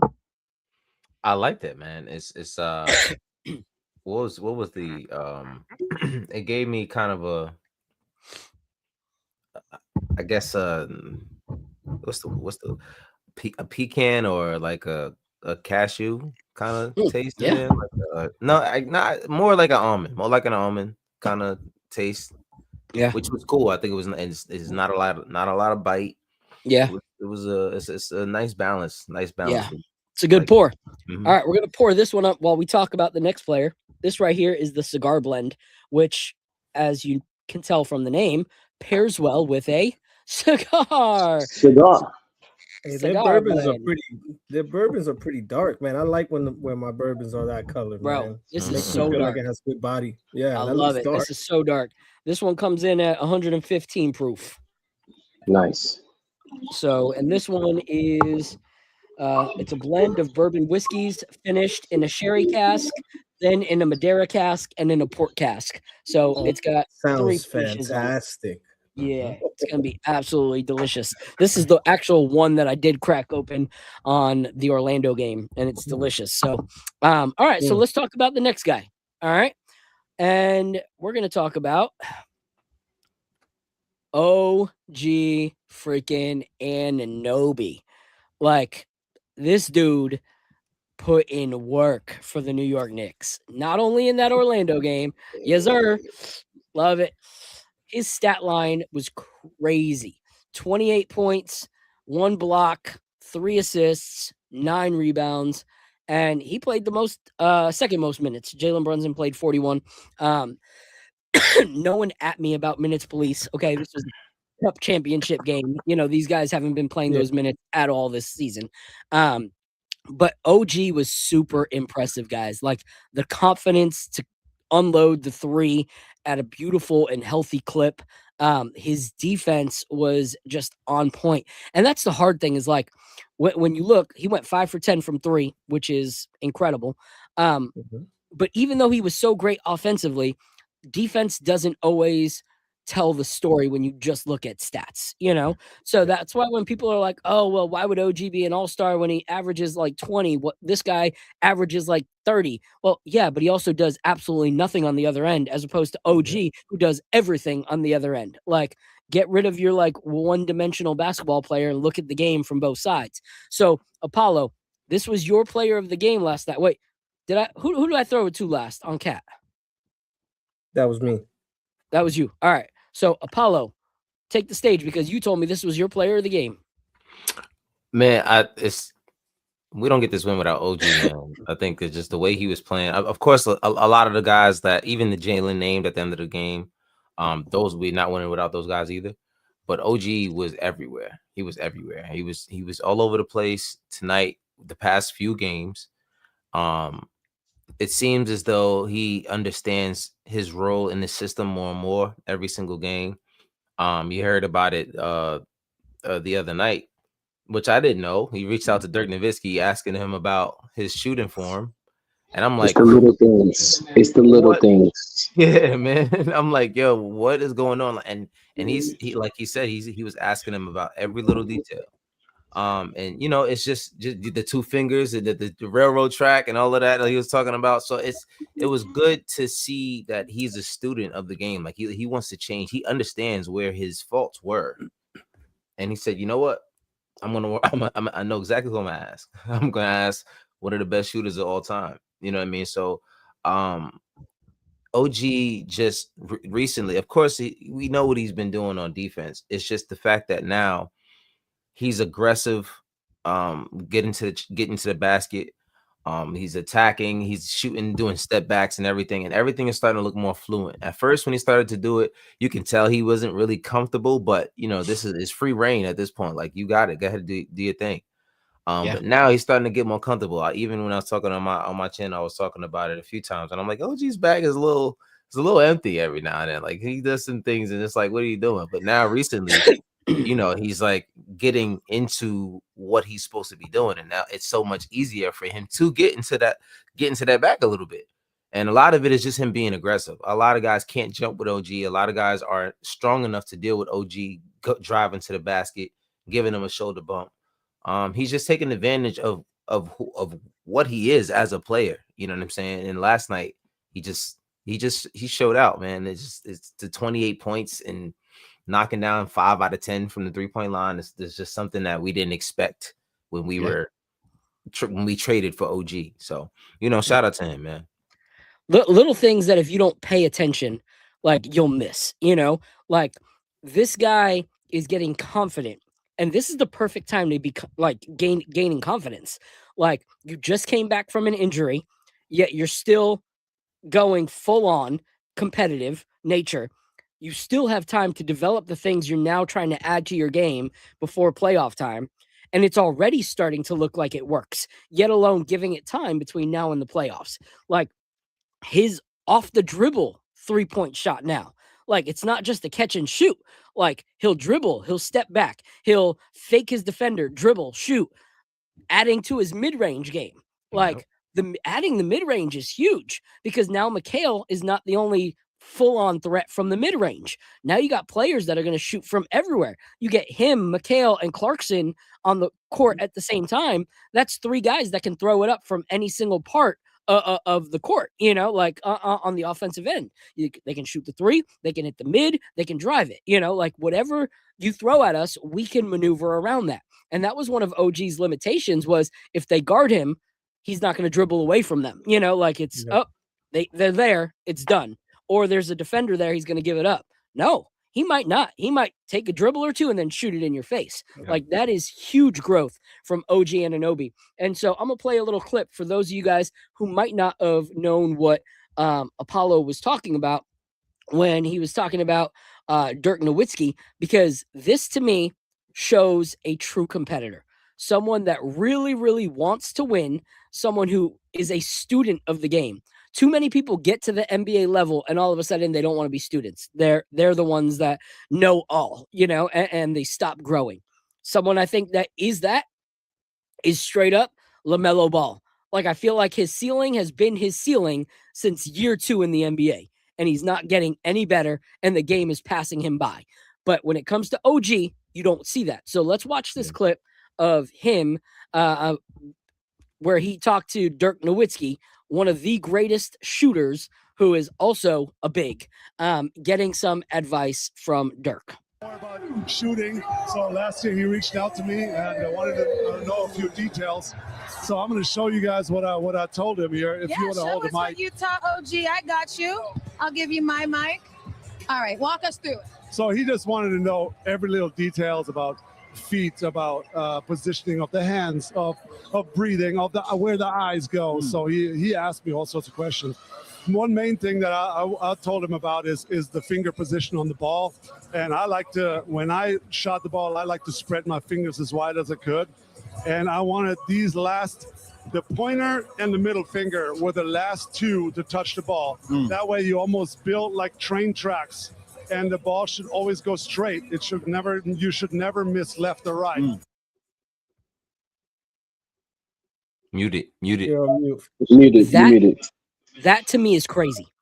Not just saying, hey, teach me technique, but down to the detail of I want to know where your fingers end up.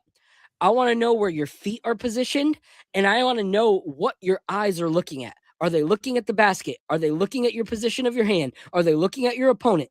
What is going on in every single point of Dirk Nowitzki's shooting? Like, that is insane for him to like study that hard the game of basketball at this level. He's already one of the best, shooting power forwards in the league. And he's saying it's not enough. I'm hungry. I want more. So shout out to OG. And the next two we're going to talk about, this is a perfect transition because like Jay Ellis said, he's not the only one that helped us win that game last night.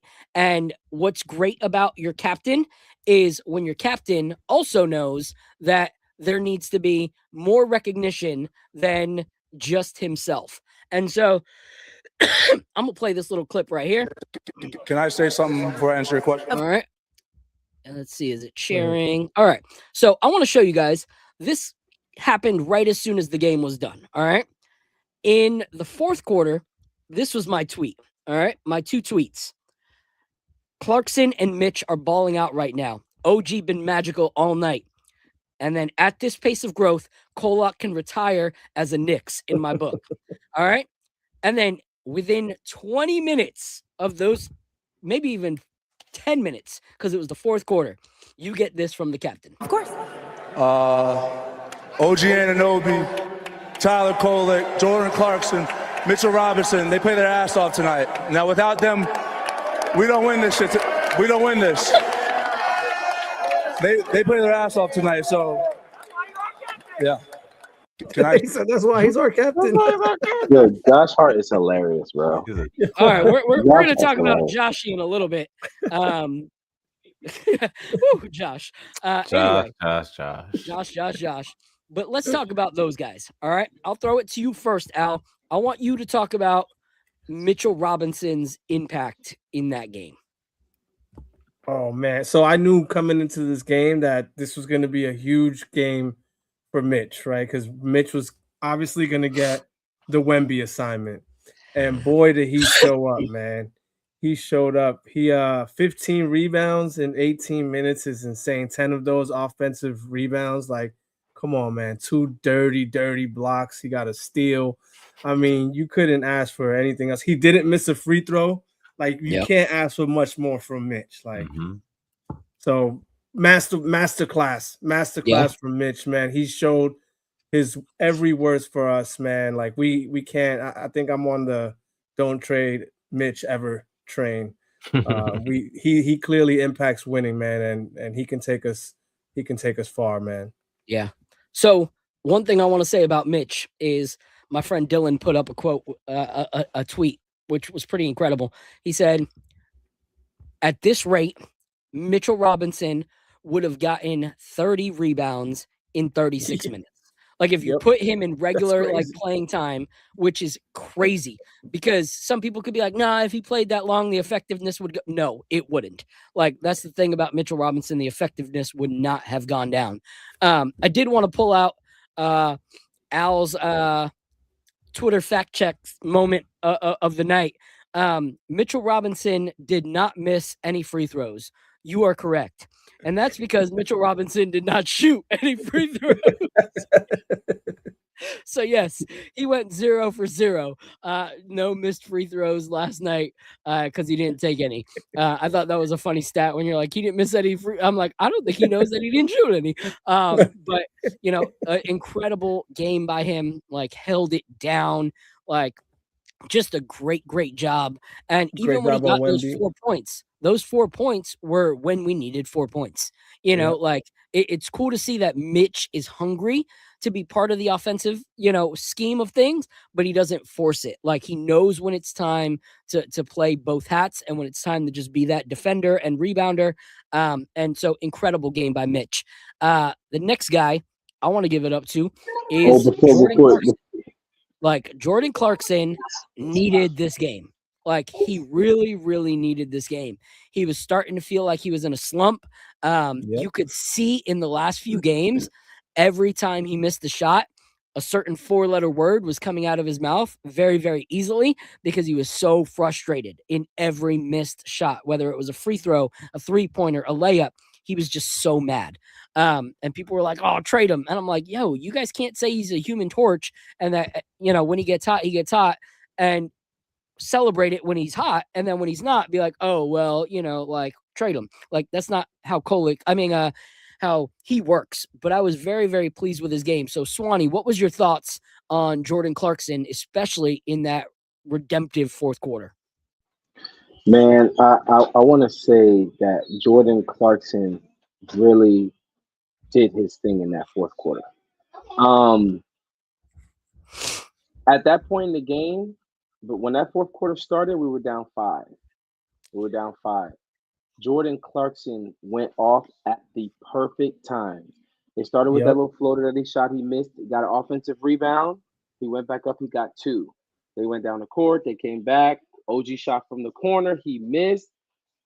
Who gets the offensive rebound? Nobody but Mitchell Robinson. He kicks it out to Jordan Clarkson, who hits that 3. It was huge. Then he hits another 3 again after that. After they go down, Mitch steals the ball, pass to OG. OG misses from the corner. Who gets who gets the offensive rebound again? Mitchell Robinson kicks it over to Jordan Clarkson. It was absolute. He was on an absolute heater. He was on an absolute heater in the fourth quarter. And what people have to understand about Jordan Clarkson is Jordan Clarkson's minutes is going to be sporadic, and it's going to be dependent on how he plays the game of basketball. If when he's in there, he's not hot, he's not going to see the floor. When he's in there, if he's hot, he's going to see the floor. And we got to understand who Jordan Clarkson is. Jordan Clarkson is a flamethrower. He's going to have real good games, and then he's going to have real bad games. We knew that from coming into the season, that he wasn't going to be a consistent giving me 15 every night. That's not what he's here to do. He's here to pick up the slack. And he did a really great job last night. His energy was up, man. Everything that he was doing got the crowd pumped. When he hit that first 3, it was deafening in there. It was so loud. And they came back down and hit that other one. Bro, it was huge. Timely buckets. What you want from a veteran is they show up when they need to show up. Like, that's what you get a vet for. You're not getting a vet so that they're, all throughout the game getting buckets, or, they're the guy that you're relying on. They're a vet, their time to shine completely from start of game to end of game. For 99% of vets, that ship has sailed. What you want in a vet on a team, especially like ours, the way it's built, is that in nights like these where your main guys are struggling, your vet can come through and pull you out of the muck and mire and help you get that win. Jordan Clarkson didn't show up in the first half when other guys were showing up. He had 2 points out of his 15. It's in that second half that he got his 13 points, and his shooting was on fire. Like, his numbers were great. I think he missed 2 out of 6 or 7 threes or something. Like, it was just crazy. Like, his shooting capabilities or whatever. No, it was like, let me look at his number real quick. He hit 3 of 5 threes in the second half. Like, he was just on, but he was knowing when to like shoot it and when to dish it, and the team was flowing in sync. And that was the crazy thing for me, which we're going to talk about Mike Brown a little more, but that lineup floored me, but it worked. Yes. He had Jalen Brunson out there with Tyler Kolek and Jordan Clarkson. That was my favorite lineup. That was a crazy lineup. You want to talk That about was my favorite lineup last night. Antonio, like too small for San Antonio. That would be proof in the pudding right there. But it wasn't. And so shout out to Jordan Clarkson. And then that brings me to my guy. And I'm going to take this one first because before you switch, Phil, sorry. Yeah. Before you switch, the other thing you made a really great point about Jordan Clarkson is when Jordan Clarkson was in Utah, I don't know if you guys watch a lot of Utah basketball. I'm on the West Coast, so I watch a lot of West Coast basketball because the games are on. It's not too late for us over here. Jordan Clarkson used to take really, really bad shots and a lot of really bad shots. What I've noticed, him being here in New York, if he realized he ain't got it going, he's going to try to make the pass, or he's going to try to make a play. He's going to try to get a rebound. He's not trying to overdo it. But when he sees that ball go through the net, he is going to shoot that thing.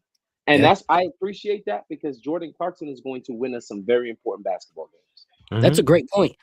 So many people call him a chucker, but he said even before he got here, he said, I know some of my shooting's erratic, like he said that, like before he got here, he's like, but I know that this is a different team and my role here is different and I have to adjust.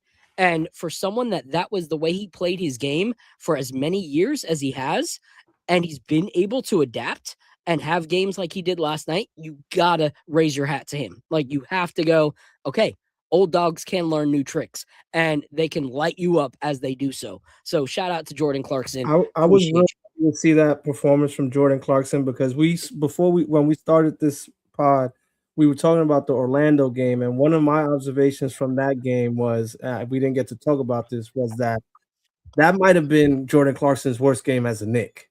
He had 2 points that game. He looked really, really bad. And so for him to come out and perform the way he performed yesterday is huge, man, because I'd rather have him where he's feeling good about himself. He has that confidence, that swagger, and he can start putting the ball back in the hoop, man. So it was great to see. Yeah. And last thing I'll say about Clarkson is it came at the right time. Like, luckily for us, the start of our season is the easiest part of the schedule that we have all year long.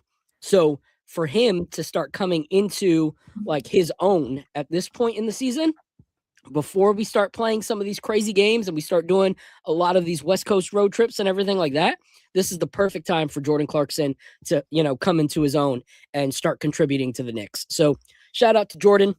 Now, without further ado, get me my Tyler Kolek jersey.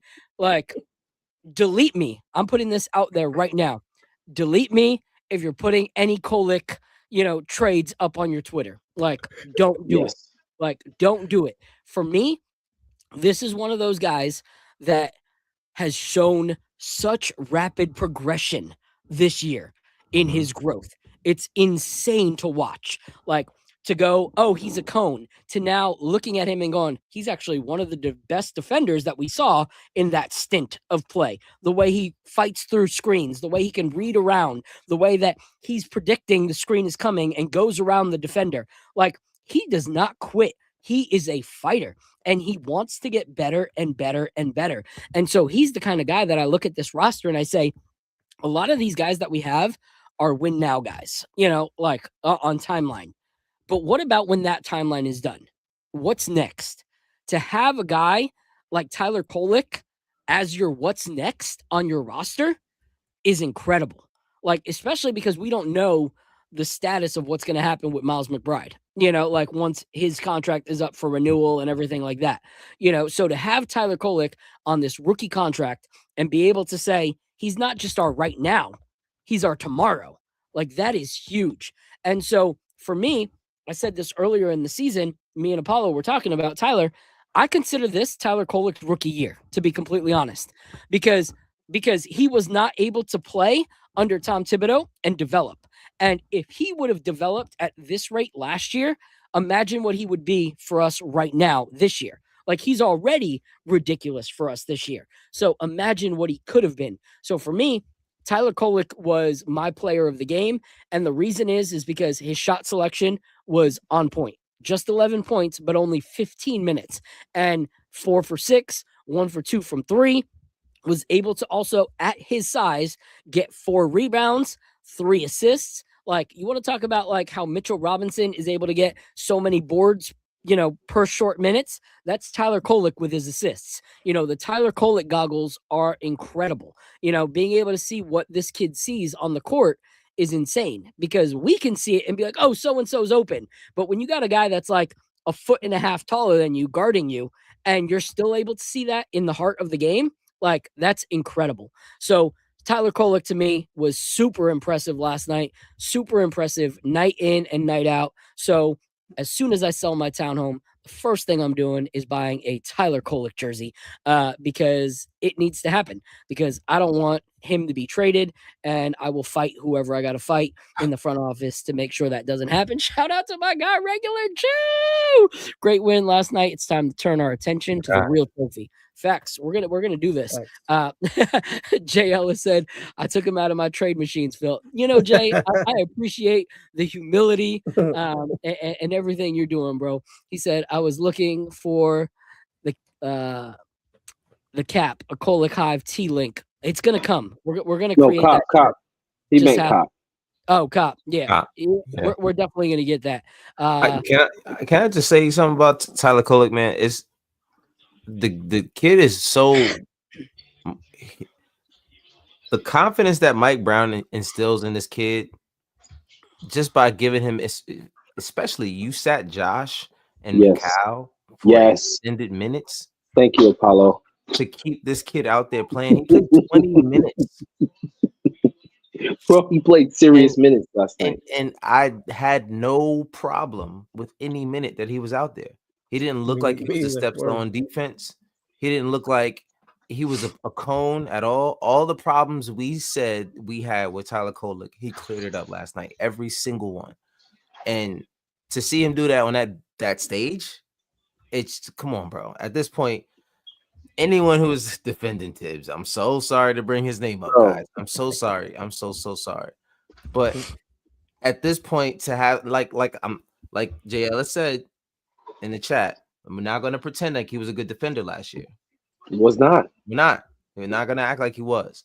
But the confidence, Tibbs is not playing Tyler Kolek 20 minutes in this kind of game. Not happening. It's not happening. It's not happening. That's not happening. So, here's the thing: he wasn't playing him 20 minutes in any kind of game. In any kind of game. In no game. You know? It was not a game that it wouldn't have mattered if it was Charlotte. It don't matter. It's not happening. And that's the frustrating part, because yes, he was not a great defender, but it was his rookie year. Like, how does a player develop into something that he's not without actually playing in the NBA? Like, I'm sorry, under Mike Brown, even though Tibbs was apparently the defensive mastermind, who's playing better defense? Jalen Brunson playing better defense. Yep. Yes. Cat playing better defense, actually getting awards as best defender.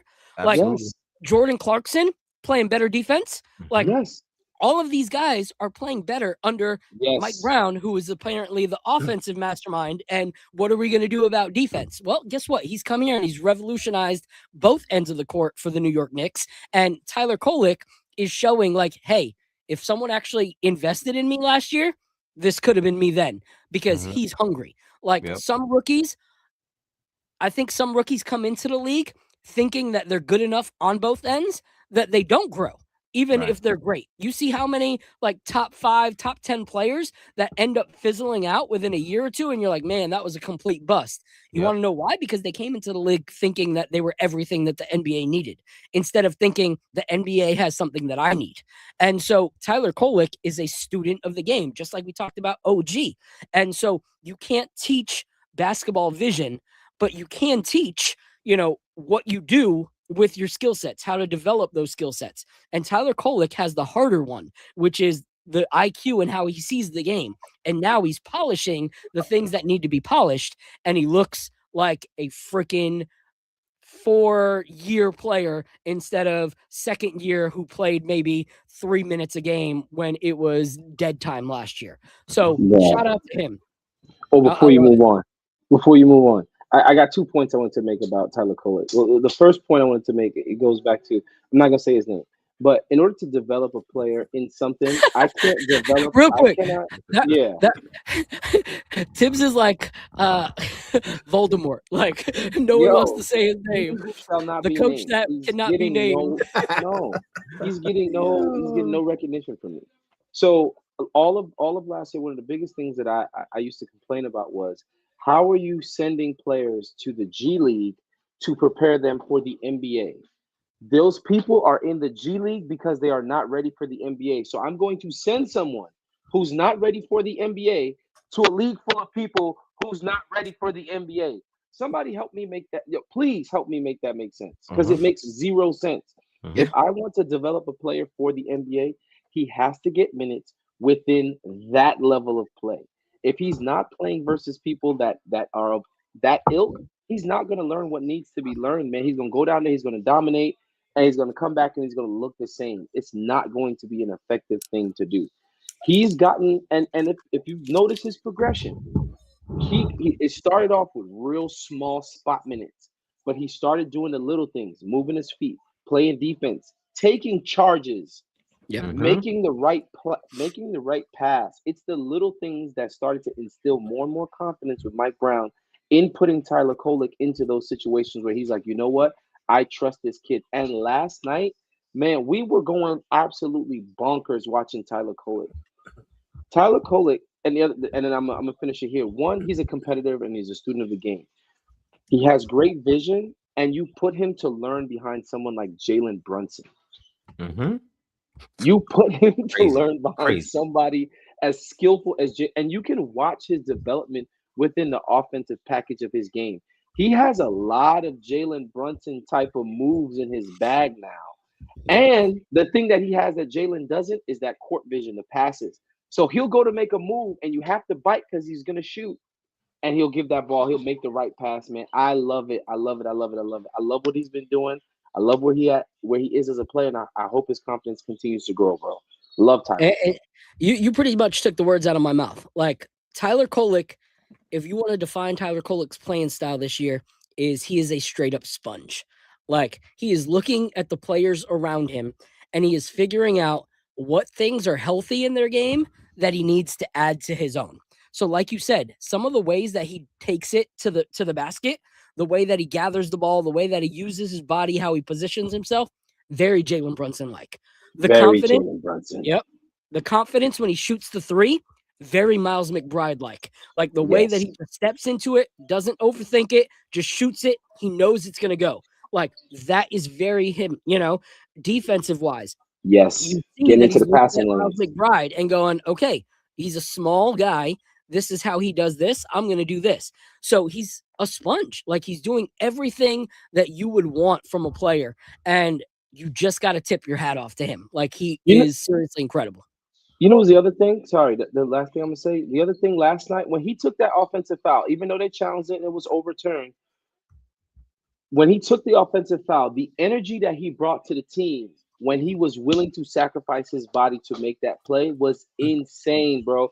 They knocked him over and he was like screaming. He was hyped, like, let's go. He brings an energy. If we down and Tyler gets on the floor, he's like a little bottle rocket, man. He's ready to go. He always gets at least one steal now every time he gets out there, which turns into a big play for us. And I love that. I love that about Tyler. There's another crazy little play from him, and Phil, I tagged you in this guy's post. This guy made like a minute 30 video on just bigging up Tyler Kolek, but there was a play where Clarkson missed a shot, and I think Dylan Harper catches the rebound, but Wemby is sprinting down the court, and Mitch Robinson is trailing him, and Wemby's about to get a layup, but Tyler Kolek checks him like and slows him up just a bit that Mitch gets to catch up, and then Tyler Kolek took Dylan Harper. Yo, that's what's keeping him on the floor, because we always knew he had the passing ability. His shot is also coming around now. He's making more of his shots, but those little things like that is what's gonna keep getting him 20 minutes a game. Yeah. Apollo, what were you gonna say? And then I'll close on Tyler, and we'll go to the last pour and last topic. No, you could close, because that was exactly the play that I was going. Okay. I was about to bring up. Same. Yeah. Yep. The crazy thing about it is, you look at some of the things that he does, and they're far beyond his years of basketball education. Was it the Orlando game where he made that bucket and then they tried to throw it in and he turned around real quick and caught the inbound? This kid is doing things that were like, he's doing the Jose Alvarado type stuff, that you like from a guard on defense. And so, seeing that stuff and seeing that he's like blocking shots at his size, like, that's crazy. That's straight up crazy. Like, I'm one of the shorties on the court. I'm not getting no blocks when I go even to the Y. This guy's getting blocks. And one thing that shows that it doesn't really matter what the New York content creators, media, anyone really thinks. It's what the players think. You look at who guys are going to when they're celebrating, people are gravitating to Tyler Kolek. When Jordan Clarkson had that moment, he ran up to Tyler Kolek. Like, you know, those kind of things. They're listening to him when he's directing and saying, let's do this, let's do that. Like, he's playing with years under his belt authority, even though he's barely gotten any time to shine. So shout out to him for that. He did it to Mitch in that game when he gave him that pass, and Mitch blew the dunk instead. He passed it out, and he told him, "No, dunk the ball." But that was Hug 40. That was Hug 40. Yep. Hug 40. Yeah. You're right. My bad. Hug 40. Yo, dunk the ball. What is wrong with you? You are big. I love it. Dunk it. I love it. I love it. So shout out to him. We're not going to go in detail on this guy, but I do want to give a shout out to Mikal Bridges, because, you know, so many people are like, oh, what a waste, you know, Mr. All these picks. And, you know, he is sitting on the bench in the fourth. If it was someone else, I might think that ego gets in the way. But you got to remember that one of his gripes last year was that they were playing so many minutes and that young guys weren't getting the opportunity to play and weren't getting opportunities to showcase their skill sets. Like, that was one of his things that he had against Tibbs was, why are we playing 35 plus minutes when we got talented guys at the end of the bench that are waiting for their opportunities, you know? So I think Mikal Bridges is one of those guys, one of the few guys that cares enough about the NBA, cares enough about the team, that he's not going home and going, dang, I didn't win that one. You know, like, he's going, my squad got it, you know, like Jalen got it, Josh got it, Kolek got it, we got it, you know? And so those last 4 minutes, I think people are spending way too much time overthinking the fact that Mikal was on the bench. But we're going to end player talk with this fun little moment, which was my other. Yeah, I already know what this is. You guys already know. And you know what? For this one, I'm going to add some Christmas backgrounds that StreamYard gave us, just to be in the festive little mood of, unfortunately, what we had to witness in 4K. So, oh man, here's my run that back moment. Please don't run it back. Oh, it's happening.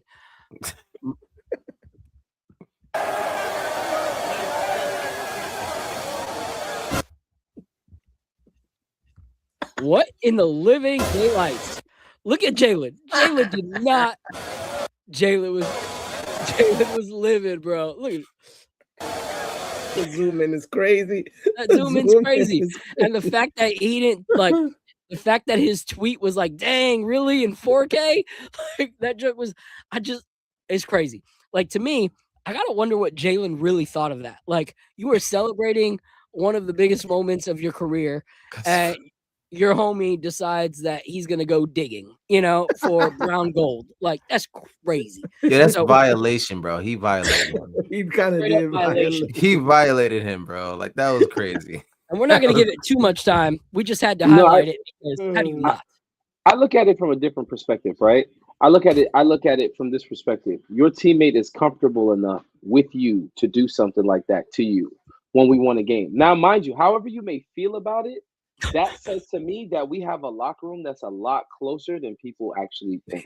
I should have punched him in the chest. So answer me this, Swanee. I don't prank people. I don't fuck with. I don't make jokes with that's people. A fact. I don't fuck with. I agree. I would never even do no type of stuff like that. But if I was into, because that's some real type stuff, you know what I'm saying? But there is a specific group of people that like to make them kind of jokes. They went to school with a lot of them kind of people. Y'all know what I'm talking about? So they comfortable with that kind of stuff. My thing is, here's my question. Here's my question for you. How much baby oil is in the Knicks locker room? It better not be none. It better not be none. There better not be none. There better not be none in there, bro. I don't think there's any baby oil in there, man. First of all, I'm with you. I'm definitely with you. Like, in terms of, like, you got to be comfortable with somebody you mess with like that, right? Have to be. But there are boundaries. You know what I'm saying? And that area, Your should be boundaries might about- not be Jalen's should be- boundaries. Okay. Hey, listen, you might be right about that, and these are the questions I don't need to be having about my squad. Right. You know what I'm saying? Like I don't want to know. Here's the thing. All right. So before I was a full-time photographer, okay, I was full-time making music on the road, okay, and all the bands, as we got comfortable touring across the country with each other nonstop, we did stupid stuff, like especially out of high school, you got like nut checks and stuff like that. When people ain't looking, Exactly. I understand that. Absolutely. But this is on national television after you just won the NBA Cup. You're holding up your man's holding up a trophy. And you're holding up your thumb in his corn Julio. It's crazy. The thumb is Yo. But anyway, all right. Yeah, next. Yeah, I will say this. I will say this before you move on, right? Vucevic from Chicago Bulls. I don't know. I like to watch. I watch a lot of basketball. He was doing a post game interview, and his teammates were trying to play around with him. Not even on none of that kind of stuff. Just like blah blah blah. Did you see how he reacted to them? He reacted to them like he was like, "Man, get off of me, yo, stop, yo, leave me alone." Blah blah blah. Like he really didn't like his teammates, and it shows. This was right after they were on that winning streak and they started to lose games. It shows, bro. If I don't fuck with you like that, it's gonna show on the court. So yes, it might not be our cup of tea, but there is something to it. Whatever it is, to whoever may be. I hope that's all it was. All I'm saying is hold the tea, and we're gonna move on to the whiskey with no thumbs. All right, no thumbs in this episode. All right. So this one is the one that Mr. Apollo is looking forward to. Beautiful label. This is their Ryconic. I've had their regular Ryconic. This one is twice barreled straight rye whiskey finished in honey casks. I am a huge fan of honey casks. So we're going to pop this open.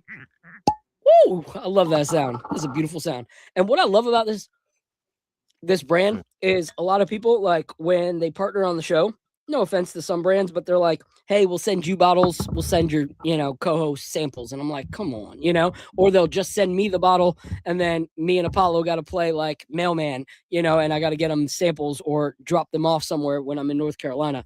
But they were like, yo, we're going to send Apollo whatever we send you. And I'm like, that's what it should be, because it's not just, Phil and that other guy. This is swishing and dishing. This is my brother. We got to, we got to make this happen.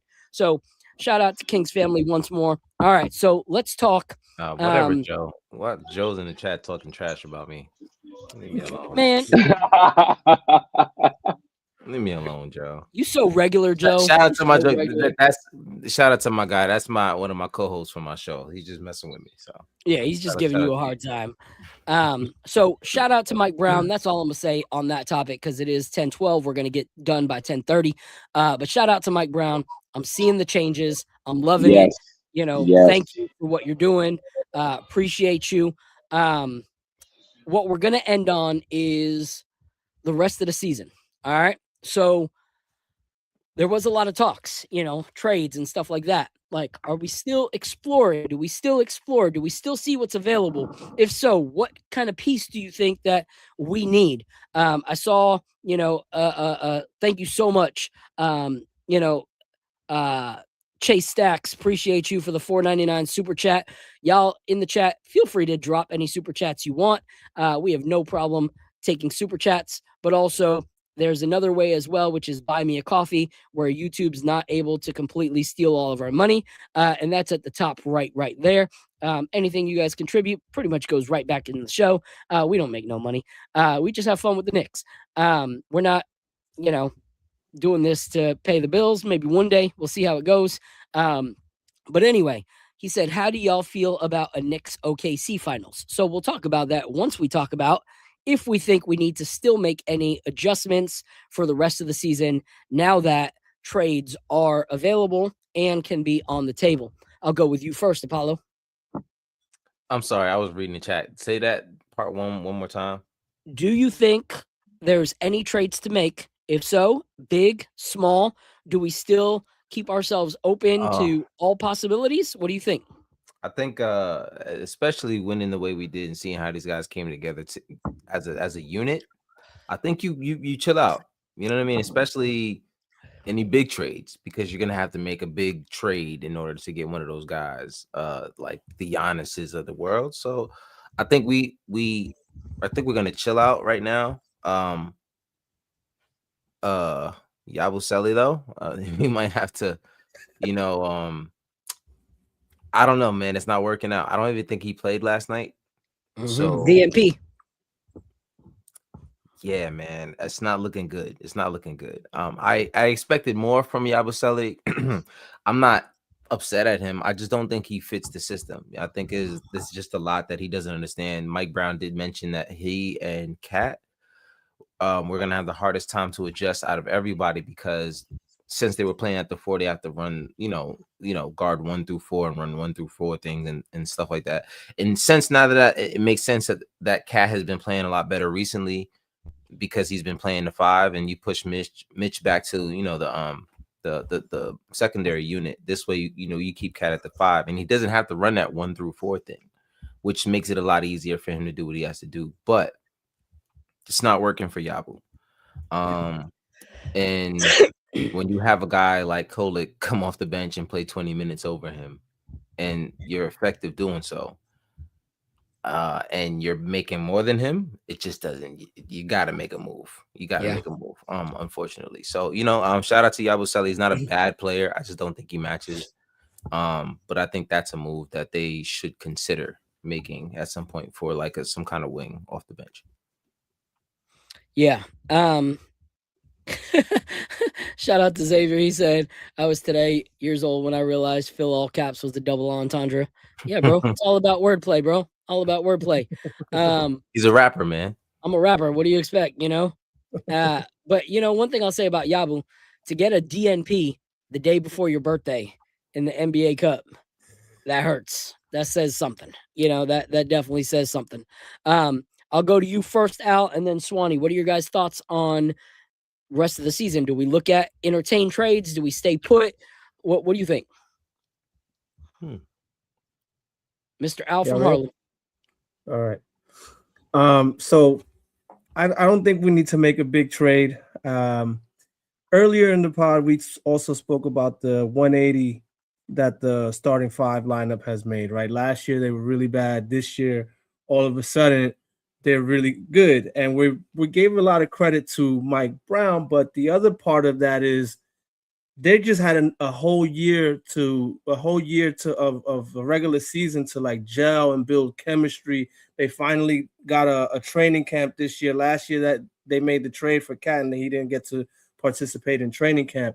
So if we make a big trade, reset that chemistry that has been built, and it's gonna take another year. Like swinging a big trade doesn't necessarily mean that we're gonna win the chip right away. If anything, it might reset that clock for like chemistry to have to build all over again. So I'm very hesitant to swing a really big trade. That's just me.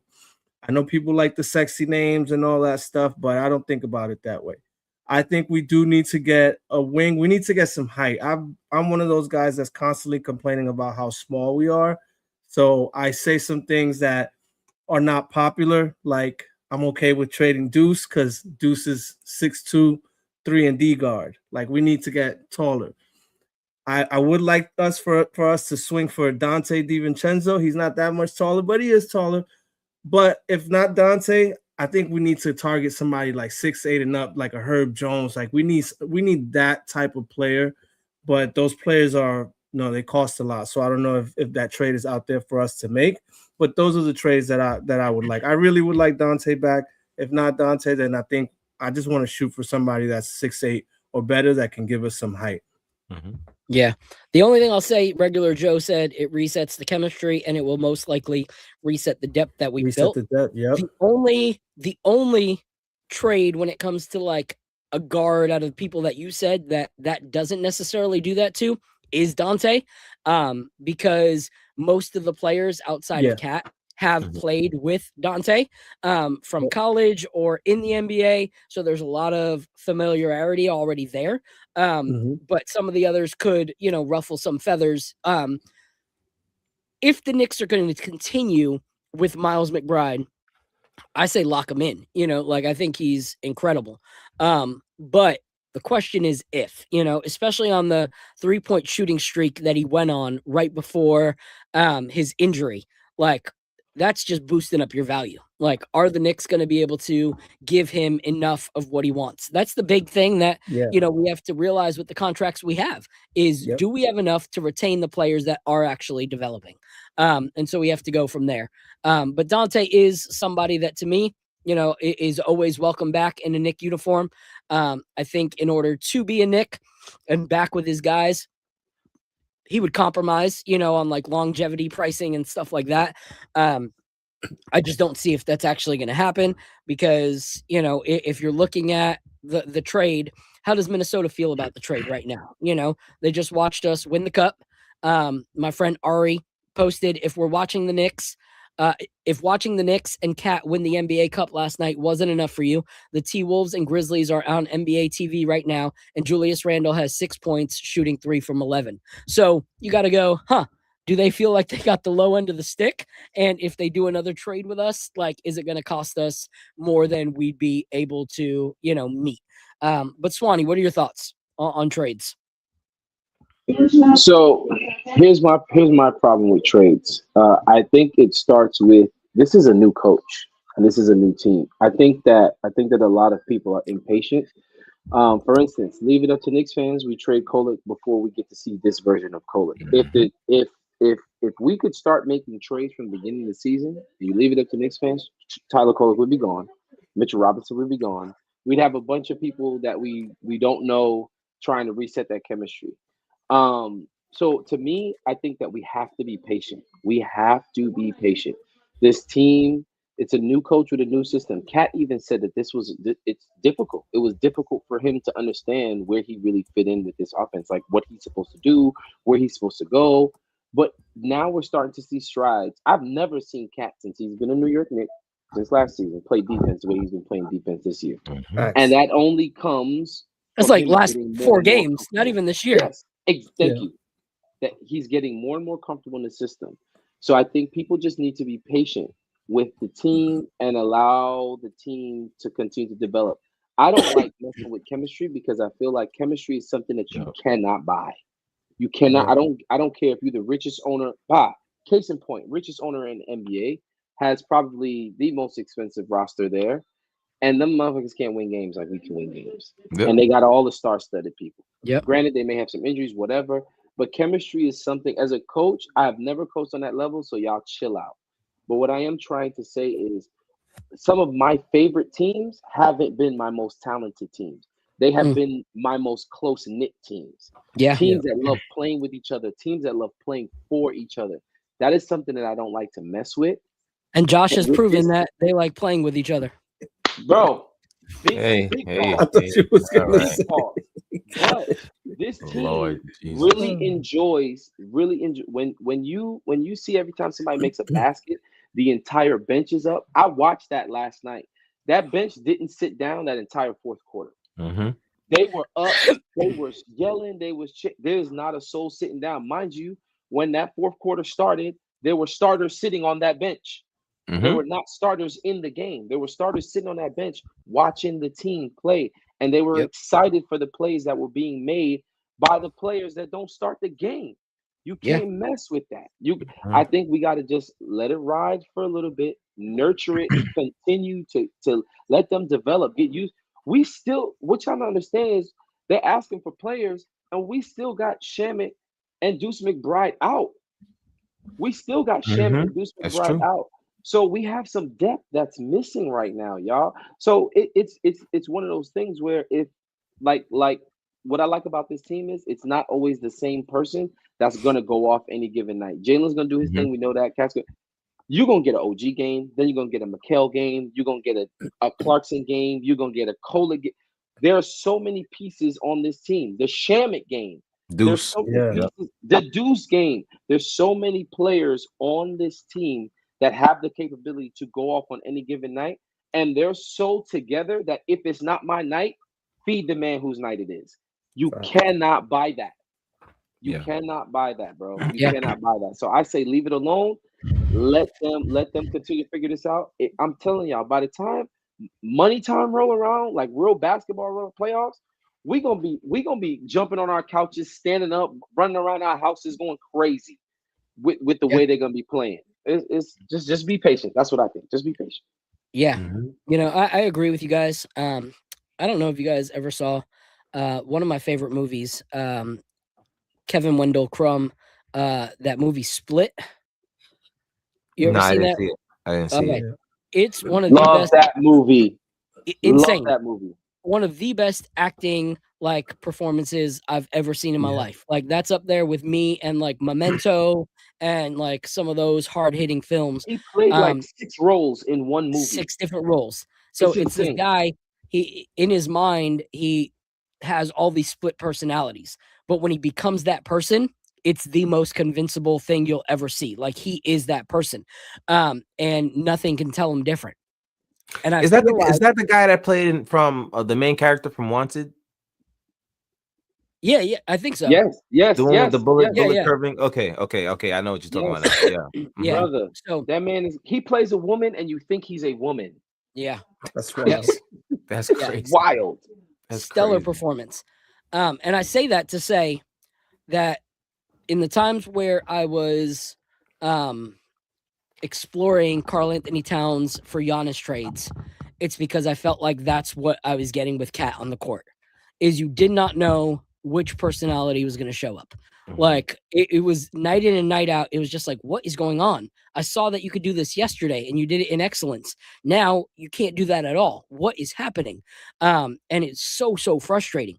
And so if Cat can play night in and night out, like he's played these last 2 games, notice how I say these last 2 games, because he did not play the same in either game when it comes to like stats. One was a great offensive game, one wasn't. But he was reliable and a contributor on both ends of the court, regardless of whether the ball was going in the basket or not. If we get that kind of Cat, that is a game changer for the Knicks this season. Like we are a completely different team if that happens. And that's what we need from Cat. We're throwing that kind of money at him because he needs to be that player. So I'm hoping he does, because when he is that player, it makes it easier for everybody. It makes it easier for Jalen, makes it easier for all of our role players. That play of him getting the most crazy pass that you saw all cup was because he was so good, even at a poor shooting night, that he demanded the attention of Wemby and somebody else defensively. And he utilized that moment to make the best decision and best read. So for me, if we get that night in and night out, it's going to be incredible. And so I wouldn't do any big trades. I agree. Making too many moves can disrupt the chemistry, but some chemistry is not there, such as Yabu. Like I really, really wanted it to work, but it's not. Getting DMP'd the day before your birthday shows that this is not going to be a long lasting relationship. Like it's not. So when I look at players that are being spoken about, I look at guys like Sadiq Bey. That is someone that you add to your bench and it changes things. It gives you the wing depth that you need, gives you some strength, gives you a little bit of a, aggressive guy on your bench. And even if he got 5 to 6 quality minutes, it would still be more than the 1 to 2 not quality minutes that Yabu's currently getting right now. And I say keep the options open, not because I don't believe in our team, but because I know every other team is keeping their options open. So we have to be, attentive to what's happening in the league. Something just came up that the Pistons are a team that would be interested in monitoring, what the Nets decide to do with Michael Porter Jr. You add Michael Porter Jr. to this Detroit Pistons team already, and okay, they get that much better from shooting. You add like a good 3-point shooter to Cade Cunningham next to the aggressiveness in the paint of Jalen Duren, you have a different team, so we got to be attentive to what's actually happening by, the rest of the league as well, especially in the East. But those are my thoughts on trades and everything like that. We have our next game, I believe, tomorrow, right? Right back at it. Pacers. Yep, right play back tomorrow. at it. Pacers.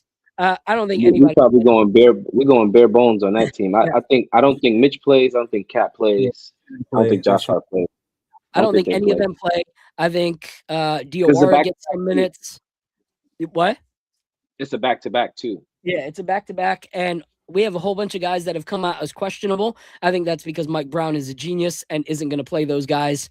We Correct. just won the cup. There's no reason for us to go up against the Pacers, who I think have 3 or 4 wins so far this season. And even they have guys that are injured. Obi Toppin's out. Neesmith is out. So it's like, why would we even play if their players aren't playing? Just wouldn't make sense. So I think we get that W tomorrow. And then we go straight into Philadelphia. I feel like that's a W as well. And then the next game that I think will be competitive will be Sunday night versus the Miami Heat. Yep. Hopefully we get the same Philly? momentum. What? No, Philly. The Philly game in New York, right? The Philly game's in New York. Yep. That game's going to be crazy. The Knicks are going to be back home. They're going to get a hero's welcome from the crowd. That's going to be awesome. Yep. That game gonna be And then nice. they're also home versus Miami. So be 2 good Big games at home. Big games. Yep. And then off to Minnesota. So all those before we meet up again next Friday. So for those of y'all that are watching, it's Christmas next Thursday. We ain't on the show next Thursday. Nope. We're gonna be with our families, but we will I'll be in New York. You'll be in New York. That's fire. Going to the game. I'll be in DC. And so we will be doing the show that Friday with a brand called Oakley Spirits. Todd from Daxis will be joining us again because he is the one that connected me with Oakley. And this is really cool. I'm trying to get some females on the chat because this is a brand that was actually created for empowerment of women in the whiskey community. And they are doing big things and showing that, this is not just a man's world. And I feel like that's like Miss Nixis showed earlier, and Ebony continues to show this Knicks space is not just a man's world. So shout out to the ladies of Knicks Twitter, Knicks Instagram, Knicks Facebook, all that stuff. But I'm looking forward to it. Swanee, let everybody know where they can find you, my guy. Hey man, I'm on X. Really, I got Instagram, but I don't really use it like that. It's more for my school and my coaching and stuff. So I leave that to the side. But yeah, on X, man, on Twitter X at Swanee Boy. That's my name right there. I talk a lot of ish. So you know what I mean. I like to troll people and stuff. So don't mind me. I'm just having a good time. Yeah, everybody hits Swanee up in his DMs and tell him to stop coaching so he can be on the show more often. we tried to recruit him earlier this season. He's like, bro, I'm too popular for you, bro. I'm too popular. I said, all right, bro, I get it. He said, what are you gonna pay me? I said, I'm broke, bro. I'm broke. And he said, no, I'm good. Broke, hey, man. I'm free the next few weeks, so I'll be All here. right. I'll be here. All right. Y'all heard that. All right. If he doesn't, blow up his chat for that. All right. Unless Al. I'm at a game or something. He said, I'm available the next few weeks unless I have something more important than you to do. We're right back to the drawing board. All right. Like you saw right there in the chat, youtube.com/@NickLifeCrisis. And that's also his Instagram, semi-auto155. Like I said, support new content creators. These guys are doing good work. Shout out to them. It's just going to get better and better. I know that for a fact. I love watching. We actually connected at a watch party. We had been, connected through social media, but actually like being in person and being like, yo, this guy's actually worth continuing to build with. You never know what you're going to get on the other side of the internet. So this one's a real one. So support Al. My guy. Thank you, All right, brother. Apollo, before we wrap, what was your favorite pour of the night? Hold it up. Favorite pour of the night. I'm interested in this. I'm gonna be honest. Sir Joe with his little remarks about me and honey. I actually am gonna go with the weeded bourbon. I'm gonna really go all right. Wow. Weeded bourbon. I like it's a little bit more maybe too much weeded bourbon. It's actually a smoother taste that I actually thought it was gonna be being a weeded bourbon. I do like the Ryconic, but I'm tilting a little bit more towards the weeded bourbon for sure. All right. I love that. All 3 of them to me are heavy hitters. Shout out to Kara and the team at King's Family Distilling for being part of it. We appreciate you guys and can't wait till you can actually be on an episode with us in the playoffs. Her son is actually a Pacer fan, which is why we booked the episode today, because his little young NBA fan self was going to come up and we were going to trash talk her son and convince him how trash the Pacers are. So we'll have to do that a little later in the playoffs, and we can rub it in his face that they didn't even make it to the play-in tournament. But I put the link to their Instagram in the chat. Please pick up a bottle if you're into whiskey. All of them were incredible. My favorite has to be this one right here. And now that I'm going up to DC, I'm going to be taking this bottle actually with me in my aged in ore case and sitting next to a fire in the cold DC weather, smoking a cigar over Christmas break. So I'm excited for it. Thank you to everybody in the chat. It's 10:35. We've gone 5 minutes past what we want to, but we appreciate all 230 plus of you that have been rocking with us all night. I appreciate you guys so much. Let's continue to build this thing. Let's continue to grow. And until next time, God bless. And like always, drink responsibly. Deuces. This is the moment we waited for. Everything you want is right here. We gon' give them what they came for. We gon' take it up from last year. Shoot 'em my shot, boy, I'm long range. Me and the team on the same thing. Stayed down, never switched up. Only thing changed was the game. I'm in the zone now. Nothing can change what we on now. When I pull up, know it's going down. Foot on the gas, ain't no slowing down. Aiming for greatness, no settling in. Kick down the doors, they won't let me in.